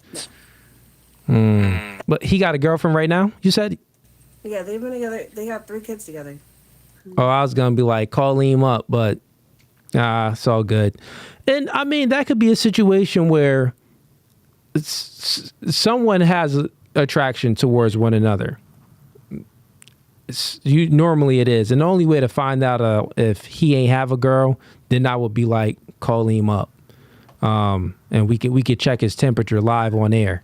But he got a chick, so we ain't finna mess that up. All right, Tiffany, you were saying something. My bad, Tiffany. I know you had some questions. Go ahead, Tiff.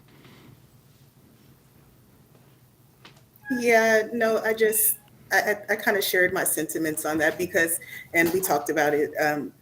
And I understand that view. And I guess I'm trying to understand more of that view. And I don't know if it's just a societal thing and That's how young men are taught.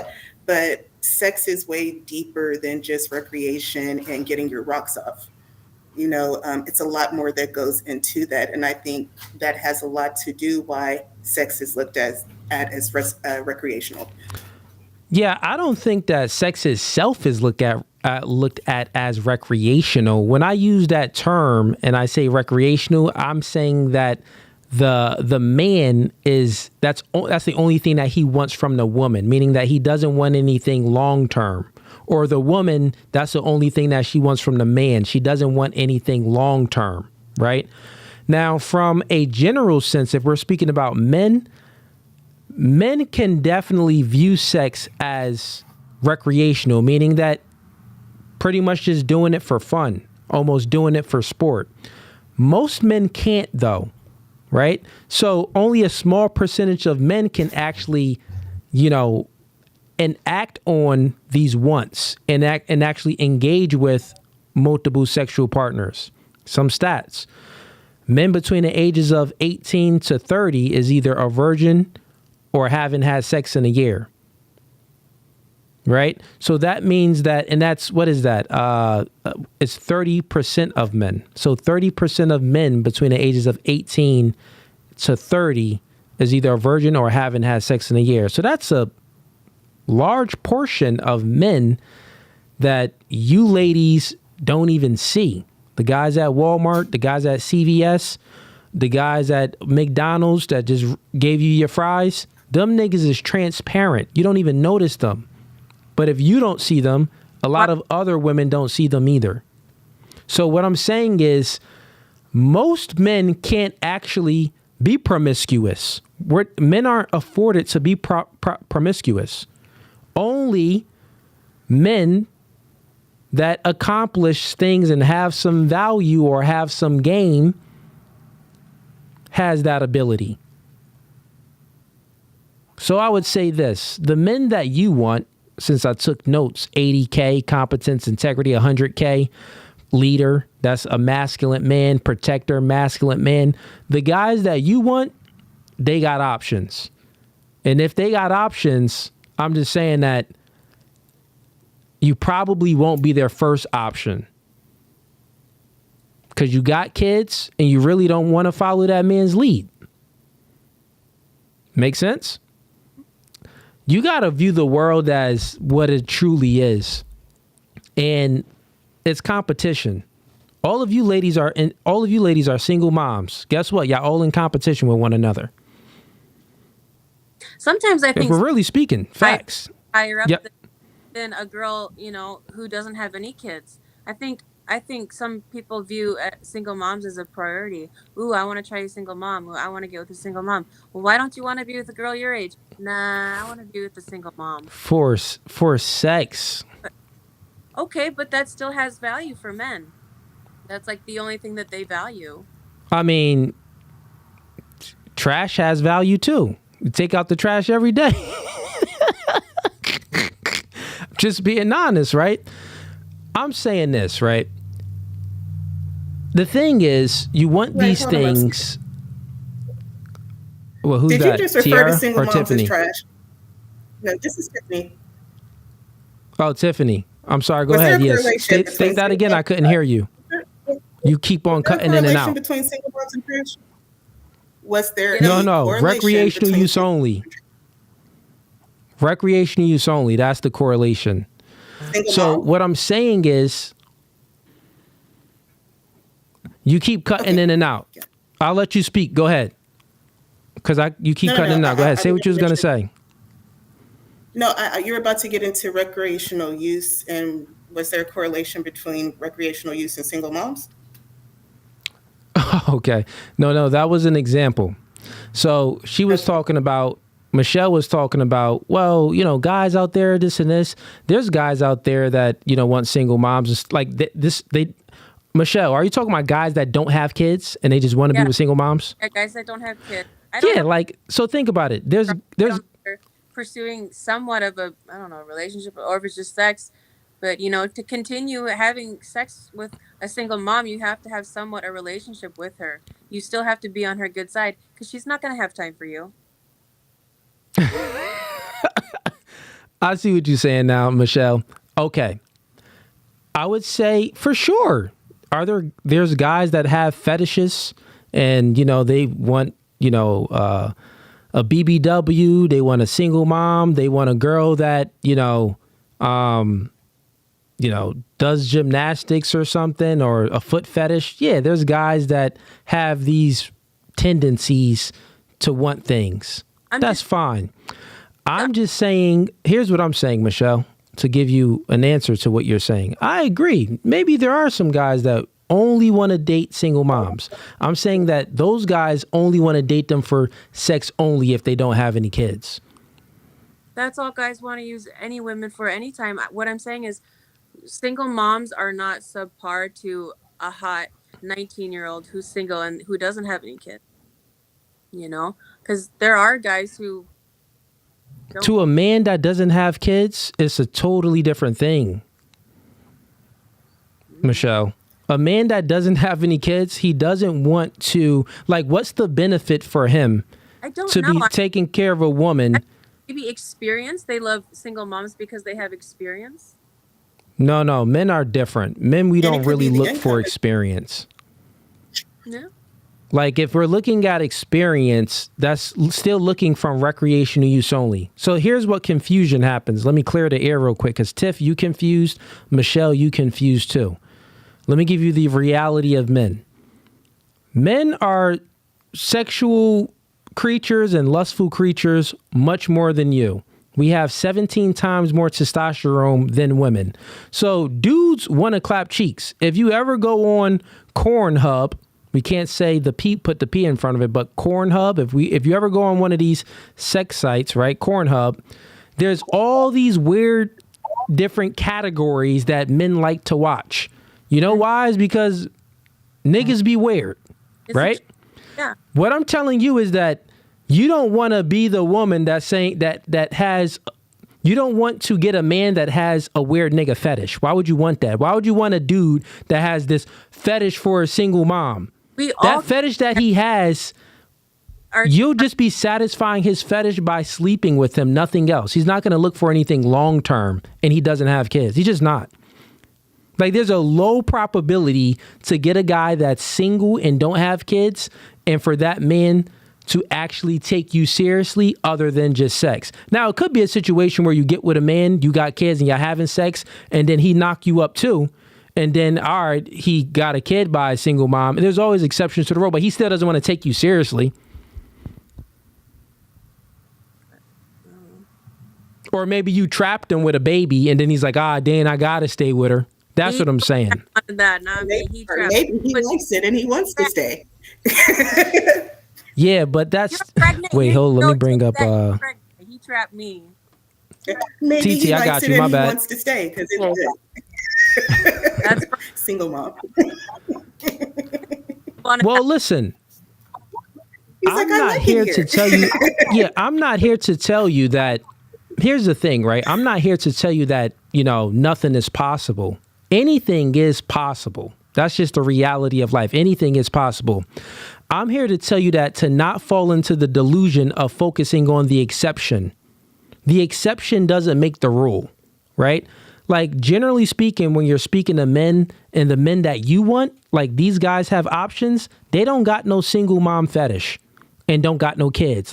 You're talking about a guy with no kids, but he has this single mom fetish. This isn't going to be a man of integrity.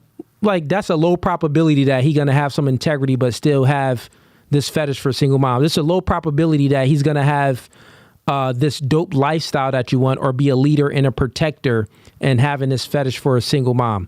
Yeah, it's a probability, but normally the guys that would have some weird fetishes that only want something weird, they're probably in their mom's basement whacking off all day and eating ice cream. There's not the guys that you're attracted to. You get what I'm saying? Those are guys with no options. All of y'all want guys with options. Am I correct? Yeah. Gotcha. So the man that has options, why would he settle for a woman? If the man that has options and he has no kids, why would he settle for a woman with kids? That don't make no sense. Maybe that's just the best girl. Just because she has kids, that doesn't mean she's subpar to a woman that doesn't have kids. So a woman has a couple kids, but still maybe that's the best girl for him. Like, why couldn't we be that I'm honest? still who I am, even if I didn't have a child. It's just that now that I have a child, certain responsibilities come into play now, and um certain decision making come into play now. I'm still the same person though, in a way, but it's No, you're just not this. Well, no, you're not the Or better. full same not person. the full same person. But it's just that only difference now is that I have a child. And Yeah, women but But the man, you want a man to come in and to play a role, to be a protector and provider. So his role gets a lot harder, especially when he doesn't have any kids. So we got to think about what we speaking about right now, TT. Me and Michelle, we were speaking about a man that don't have kids. Are you talking about a man that has kids? no, I was talking about what you guys are talking about, who don't have kids. Bruh, listen, that ain't happening. He has recreational use. Like, don't fall into that trap. But what if he did have a father figure, so he would understand his role? Yeah, yeah. Then if he had a father, oh, that's even more recreational use because he know like, oh yeah, I'm not about to take this chick. My father instilled these masculinity traits into me, which I'm embodying now, which I want to be a leader and not take care of another man's kids. He's not going to accept that if he doesn't have kids. The thing is this, ladies, y'all need to just accept that if you really want a guy, the guy is probably going to have kids. Like if you want something genuine, like usually he's gonna have kids. He ain't gonna have no kids. Yeah.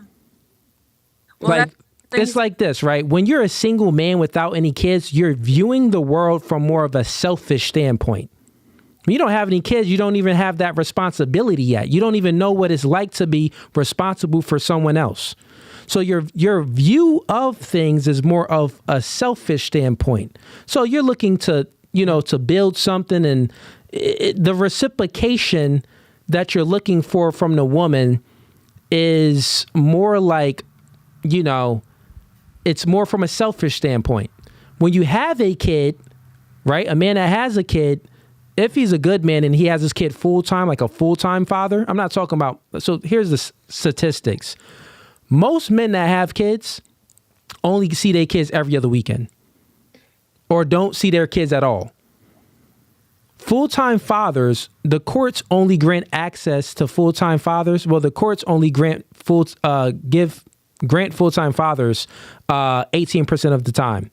So during, custody battles, 18% of the time, fathers win full custody. 72% of the time, mothers win full custody. So there's even a low probability for you getting a man that has his kid full-time. Most of the guys that you even meet that has kids, guess what? They still operating from a single man mindset because they barely have their kids. Make sense? So I'm trying to tell you, most of the guys you speaking about is going to be operating from more of a selfish mindset. The guys that have their kids full time, he's going to be looking at it more selfish. I know this because I'm a man that have a kid. I know this because I coach men that's in my same situation or in other situations too. Right? So we just think differently. I think more from a man that has a kid. He's thinking more from a selfless standpoint. Like, okay, I want these things and these attributes for her to embody for me, but I have to be selfless. Can she really be a good caretaker for my kid as well? You get what I'm saying? The man that doesn't have any kids, he don't have any responsibility for someone else. So then why would he take on responsibility for you, protecting and providing for you, and your kid and protecting and providing for you, but he doesn't have any kids? You don't think that there's a such most men thing? not going to do it. You don't think there's a such thing There's always exceptions to the rule, but most men that you encounter are not going to do it. Most single men. Yeah. Go ahead, Jay. Okay. So that guy that I was talking about earlier, where I met him before I found out I was pregnant, when you were asking about the whole backup plan, he's been around my son since he was 3 months, and he played that role for my son for like 8 years. He's been in my son's life basically his whole entire life. Like, we're not together or anything, but he has no kids. And even though me and him, like, we don't really talk to each other, he still reaches out to my son. He has my son's phone number. So think about that real quick, Jay. Actually, let me just put you on mute because every time I talk, there's an echo. So think about that. You was with a man, and he was clapping cheeks, and he didn't have any kids, and you broke up with this man, right? You broke up with this man, so he built this bond with your kids. He was doing all of these things for you and your kid, and you still broke up with him. But like, let me emphasize on you still broke up with him. You still broke up with him. This man was doing everything, had no kids, but taking care of you and your kids, and you still broke up with him. That dude is a dummy. Men should never be like that dude. And you just said that he still cares about your kids and calls you to check up on your kids. So he built a bond with your kid. That's what I tell men to avoid. That's not good. And it's not good for your kid. Make sense? See, things ended the way they did because, for starters, I moved to Virginia and I lent him money and he just did me dirty, which has been a repetitive thing in the past. Wait, how did he do you dirty? Because I would loan this nigga like thousands of fucking dollars and never hear from him for weeks or months at a time. Okay, well, the reality in that situation could be he was playing his position and using you for some bread. Was he a brokey? No. Yes and no. Yes and no? Do you think that... You know? I'm sorry, say that again. I said he was in the streets. So, you know, other type of money. Yeah, so that's a little... I mean, that ain't different, but that's a guy that you chose and he was living, you know, not an honest lifestyle. That's a situation where it's like, you know what? He's still a dummy. He still was like, bro, why would you be with a chick that has kids, taking care of her, build an attachment and a bond with the kids, and then she break up with you? But you said that he was doing things like you was loaning the money and stuff like that. So I guess that he did get something out of it. But that's low life behavior. I was going to say this too, to TT's question. You asked me a question. You were like, or it was Michelle's question. You said, well, how do we differentiate between the guys that, you know, just want to have sex with us and the guys that actually want something serious? Whose question was that? Mine. Oh, Michelle's question. Guys that don't want to come forward and say, yeah, I'm all about that. Like, they still want that from us. You can't say guys that don't ask for sex want us better. And that's like, it just doesn't make sense. Yeah. So, well, one, I'll say this. From just off of most men, they do want sex, not only sex. Some men may, you know, all men are going to want sex from you. It's not like they're not going to want sex. Think about it, right? Every guy that you talk to is not like you're not going to want him to pay for the first date. You want him to pay for the first date, right? Mm-hmm. Yeah, so let's just be honest, right? So we all got our wants. Yeah. So with that being said, I'm speaking about, to that part of your question, the man is going to want sex, but you have to be an asset instead of a liability, meaning that you have to add value outside of sex in order to keep him around. What's value to you? Value to a man is different from depending on the man.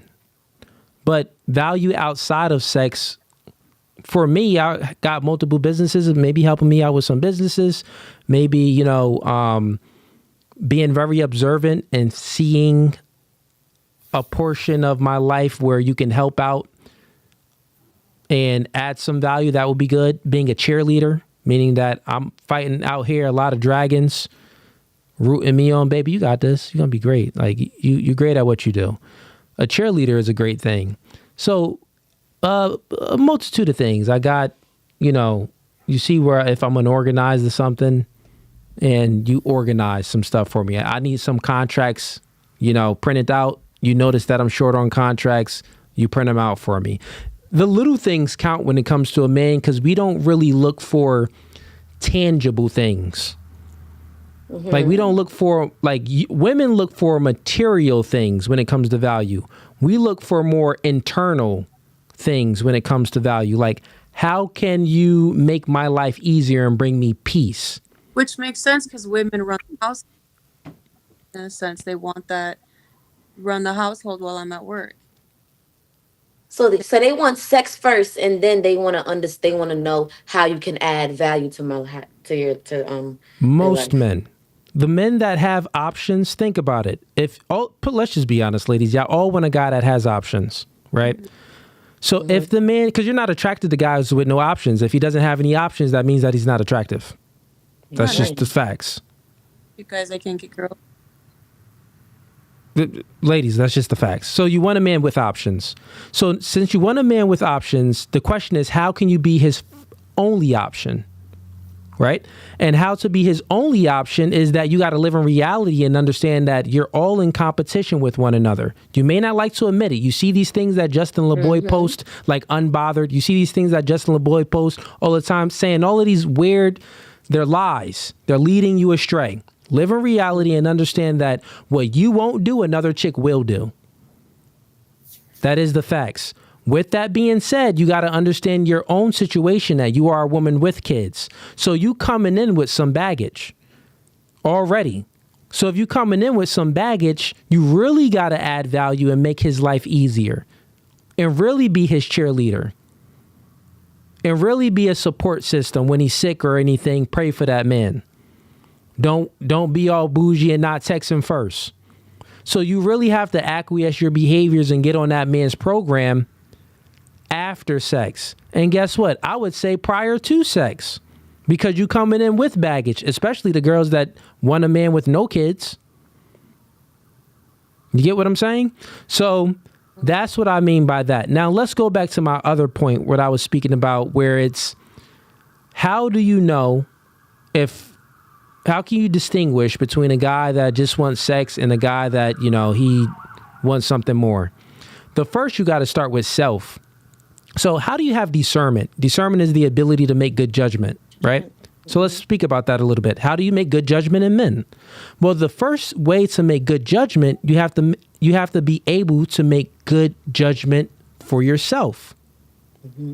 And ways to do that is to be disciplined.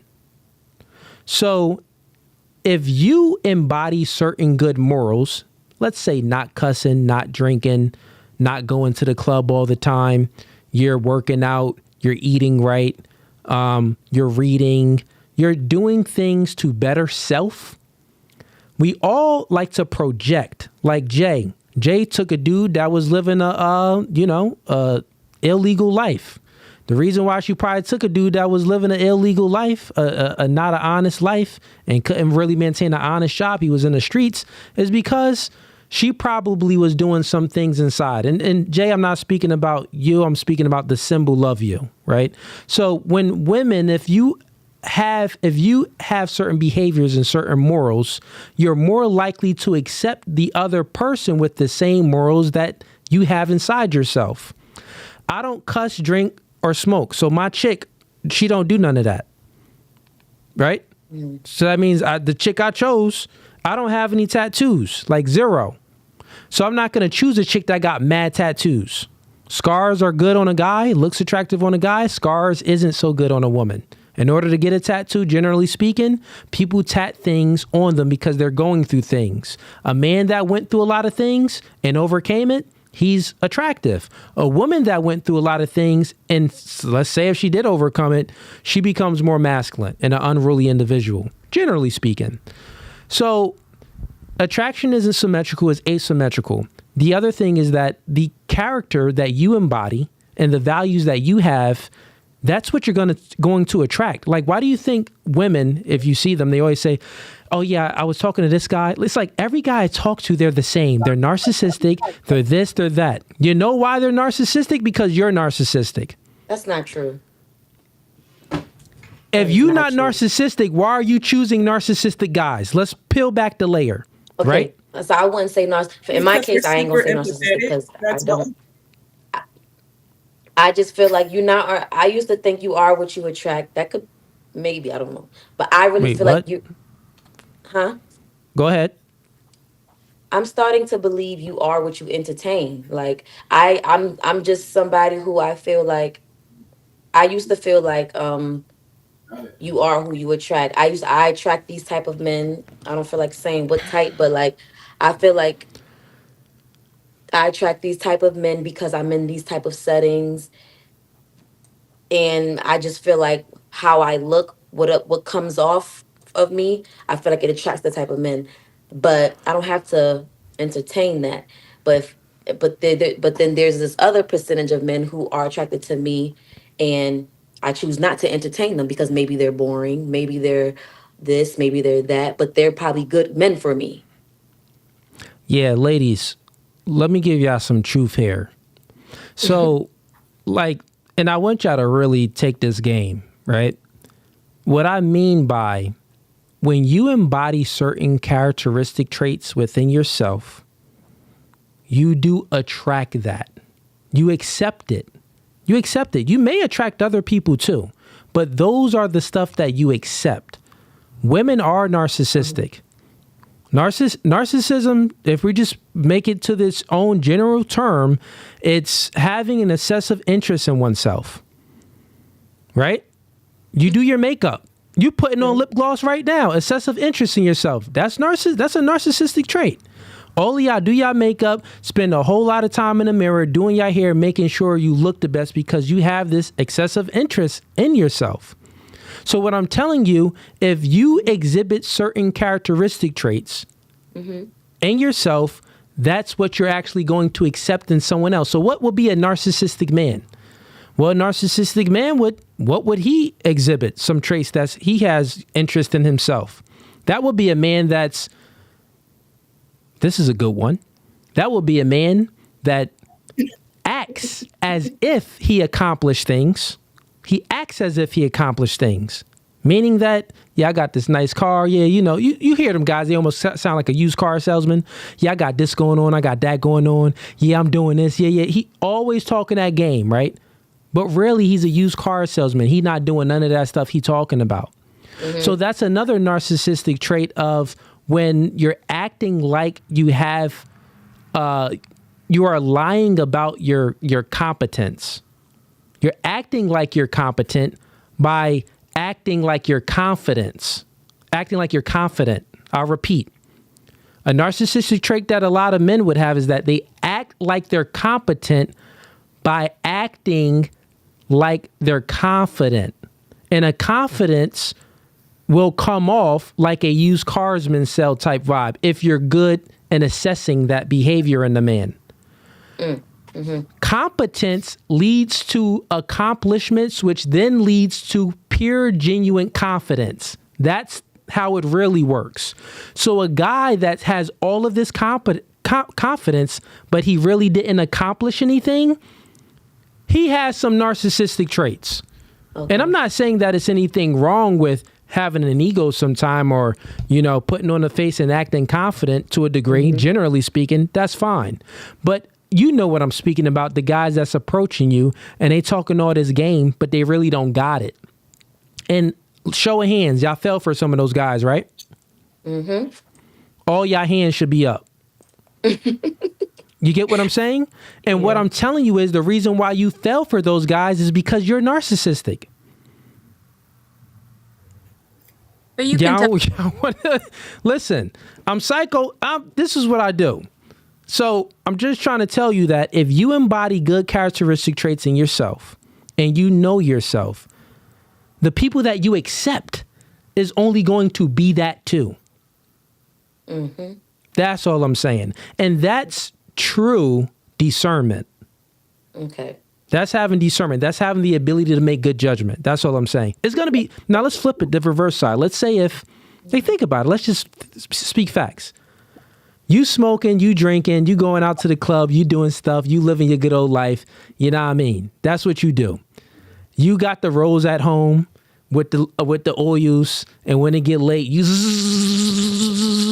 You taking care of business and doing some degenerate stuff, right? That's what you do. That's just what you do. You drink your wine every night, stuff like that. How are you truly going to be able to assess the opposite sex and see if it's genuine if what you embody is all degenerate too? You're more likely to accept what someone other degenerate behavior that someone is exhibits because you exhibit it too. Make sense? Yeah. That's all I'm saying. So master self, be the best version of yourself, and trust me, you won't and I tell guys this too, because guys fall into the same trap. We speaking about ladies, but let me give you an example, like I was alluding to before. Guys will fall for this, do the same thing. They see the chick, they got all these tattoos on them. They like, tattoos is cool, man. They'll get a chick with all these tattoos. And they not realizing like, nigga, we know why you got the tattoos. Like, you was in the hood, you was gangbang, you was doing things. Did you ever think why she got the tattoos though? Like, did that ever cross your mind why she got all of those tattoos? Now, there's always exceptions where a woman just likes art and she want to go ahead and tat her body. That's totally fine. There's exceptions, Jay. I got you. Always exceptions. Okay, you got the tramp stamp. Now I'm playing at the back tat. It's the whole thing. Okay, there's always exceptions. We know exceptions don't make the rule, though. We're speaking in general. From a general standpoint, if a man isn't his best self and embodying good moral characteristic traits, he's going to accept someone else. Like, think about smokers. Guys that smoke all the time, they smoke weed. They a lot more likely to get a chick that smoke weed because they want to wake and bake with a chick. But think about it. What is smoking? Smoking is, all right, you like wasting time. It makes you lackadaisical. It makes you say, F it. Like, you hit the joint. Oh, F it. I don't care about that job. Oh, F it. I don't care about that nigga. Oh, F it. I don't care about. That's what it makes you feel. It puts you in a relaxed state. Right? So then you get a girl. A man is smoking. Then you choose a girl that's smoking too. Now, both of y'all lazy. That's a bad thing.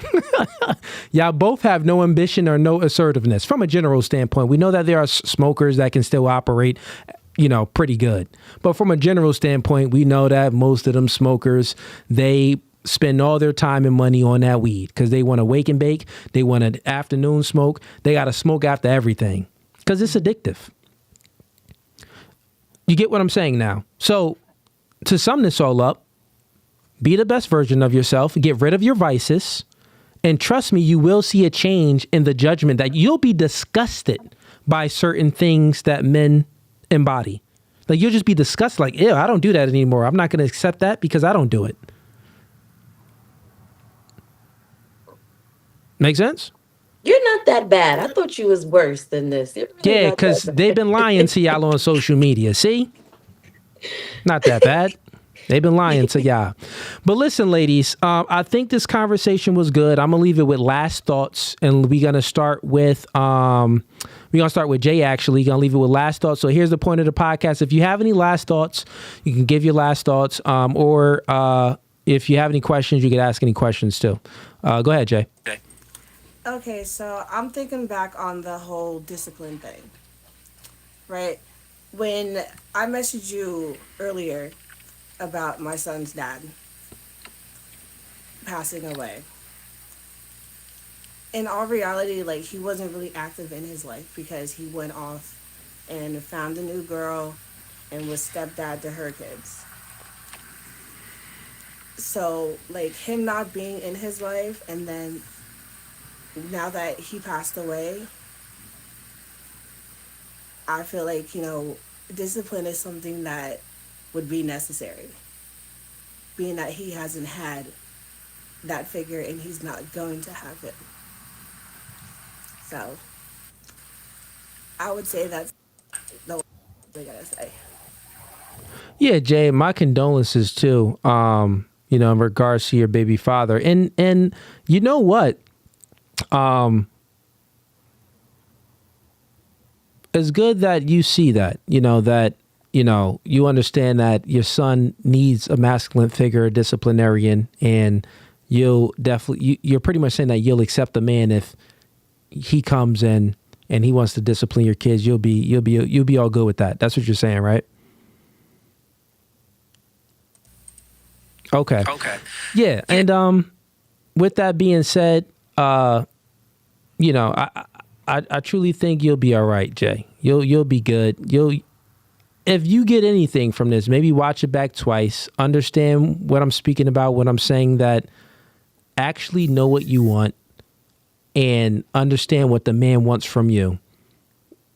And prioritize the right things in a man. If you can do that and understand what the man wants from you, and you can acquiesce your behaviors to that man and understand that you have baggage, if you're going to accept the man that has kids, or if you're going to accept the man with no kids, a man with no kids is going to be much different, much harder to do. Don't even look for those guys. Maybe only go for the guys that do have kids, if we're being honest. And you already understand that, you know, that man is going to come in as a disciplinarian. So I think that you'll be in the right spot. But okay, Jay, question for you. Well, actually, no questions because we're wrapping up. But how'd you like the podcast and would you come back? I come back. Cool, I have you back, Jay. Wipe them tears, baby girl. You good. Yes, You good. sir. You good. Yeah, but that is a sad thing. You know, that's what you're dealing with. Michelle, bring you on next. Talk to me. How'd you like the pot? Well, do you have any questions or no? Not at the moment. I thought it was pretty insightful. I mean, some of the things kind of jarred me of, you know, letting someone that I don't know, you know, maybe that's why it would be a good experience to have a guy with kids, because he would already know how to discipline them in the right way that I would feel comfortable saying yes to. So, you know, Yeah. I can agree with that. Okay. Fair enough. How'd you like the podcast and would you come back? Oh, I loved it. Yes, I will. I will come back. All right. Well, I'll have you on the next panel of single moms.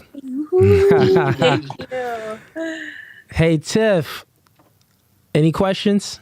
Hey. No questions, but you made me kind of think back all the way to the beginning, or when you asked, like initially, you know, what could I have done differently, or is what mistake did I make, right? What played my part in Yeah. being divorced, and you made me think about it when you made your last statement. Is the fact that it has a lot to do with self-growth. You are right that some things that, and I think about when I was young, that I was doing, I somewhat was attracting, and I think that's probably why I ended up with my ex-husband. But you're totally right. As you do the self-work and you begin to grow, you know, you don't have a taste or a wanting for those things that you once did. So Yeah. definitely What that taking you that once did or things that you never did. Like right. it's so Agreed. true Agreed. that it sounds kind of like it sounds unreal. You know what I'm saying? Like, it's so true that it sounds unreal. Like, and I just know within myself, like, there's certain things that if you don't do, you're just not going to accept it. Like, we got to speak extremes. You ain't gay. You're not bisexual. You going to accept a man that's bisexual? Nope. But trust me, some of those bisexual women, they'll probably be like, they're a little bit more left-wing ideology, more liberal type, more accepting to everything, less, you know, intolerant of things. If they're out there, you know, scissoring with girls and eating girls' box out, they'll be more accepting to their men going down some weird sexual path too. Trust me, I have these girls on the podcast, and the ones that's a little bit more out there, they'll be more accepting to certain things. It's just, it is what it is. So that's the extreme. But the prime example, sometimes I like to give extreme examples, but pretty much what I'm saying, the characteristic traits that you embody yourself, that's what you're going to accept in the other individual. So if you're morally good, spiritually good, physically good, financially good, you're going to only accept someone that's like that. And especially women are hypergamous. Like hypergamy, like you want someone that's better than you, right? Naturally you do, and which is okay. So like, if you truly embody certain good character traits, you're only going to be looking for the best. Right? But the thing is, y'all do need to live in reality, and maybe some of y'all need to lower y'all standards a little bit. Because Am I one of them? What was your standards? Let me look at it. TT, you was 80K integrity competence. You ain't got to lower that. You be fine. You may have to lower what you may have to lower though. A lot of women, and especially black women, you may have to lower. Like, y'all don't want to take like a guy that's stiff, like a guy that's just to the books and to the T. Like, y'all don't want those guys. Y'all want the guys that's laid back, chill, the hood niggas type. Like, you may have to listen. If you want a hood nigga and you want the dude to be very charismatic and raise you up and have that swag, well, that's going to come with some stuff. If you truly, to get what you want, you said 80K integrity and competence, you can get that, but he may be like a little stiff. A Greg. He may be a Greg, but a black Greg, depending on the race that you want. You can get a black Greg, but he going to be a little stiff. No swag. He going to be wearing Levi's and, khakis. But I've also learned that I'm not gonna find everything that I want in a guy. Like, the things that I want, I might say out of that three, I might find two out of that three, and I just work with that. And Yeah. I'm not gonna. I can settle for not getting everything that I want. Okay, good. The main thing is this, though. You got to think about it. You got feelings, you got feels, and you got reals. So the real is actually what you stated. The real is the 80K, the integrity, the competence. That's real. The feels normally supersedes for women the reals. The feels is how the man makes you feel. So he can not have that at all. He can not have the 80K. He can not have the competence, and he can not have the integrity. But if he makes you feel good, you'll still give him a chance. So this is why I'm saying you have to be aware of your own, psychological default, which is you're emotional and you want a man to make you feel good. So if you're aware of that, you won't be as susceptible to it. You'll be more prone to looking at his actions instead of listening to what he says to raise you up. That's what I'm saying. Okay. Okay, Tiff, any last questions or no? No, I think that was it. That was it. Okay, Tiff. Well, would you come back? Sure, for sure. I'll have you back on the next Single Mom pod. I got you. All right, TT, any questions? Nope. You good? All right, question. TT. You local too, so you got to come in person then. You'll come back? Yes, that's what I'm waiting for you to let me know when. I'll be there. Okay, you going to bring some of your homegirls? Of course. How many you got? How many you want? Bring the squad. Bring Say the squad. no more, bro. Shoot me a message, and we'll go from there. We'll get you scheduled, for one of these Fridays to come, okay? Gotcha. All right, chat. That's about it. Let me go ahead and peace, ladies. Have a good one. Later. Bye. Later. Thank you. Bye. Oh, peace, Michelle. Bye. All right, chat.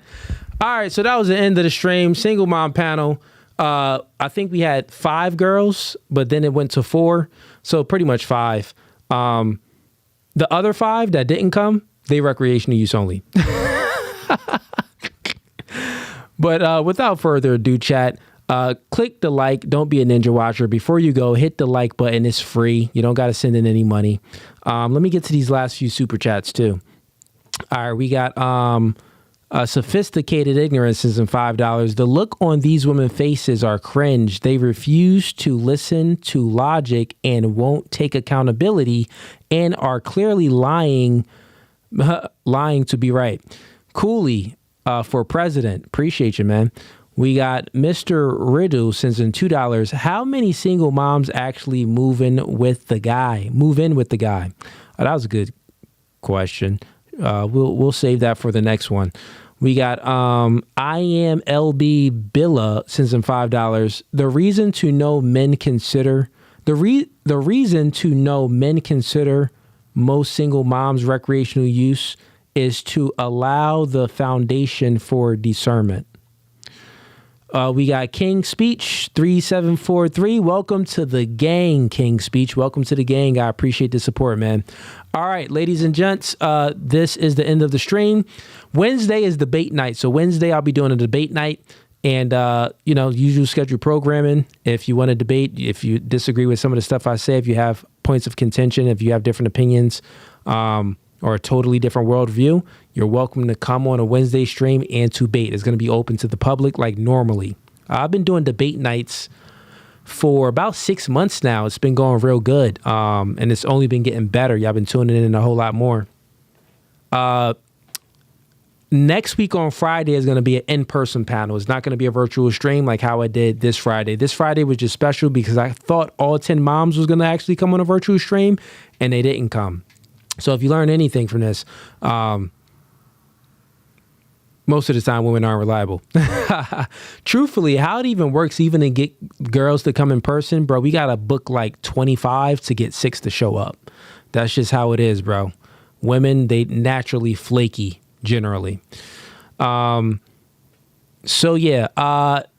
Friday is going to be in-person panel with women. It's not going to be like a virtual. But without further ado, this podcast is No Fugazee. I appreciate all of y'all for tuning in, and we out. No Fugazee. Fugazee.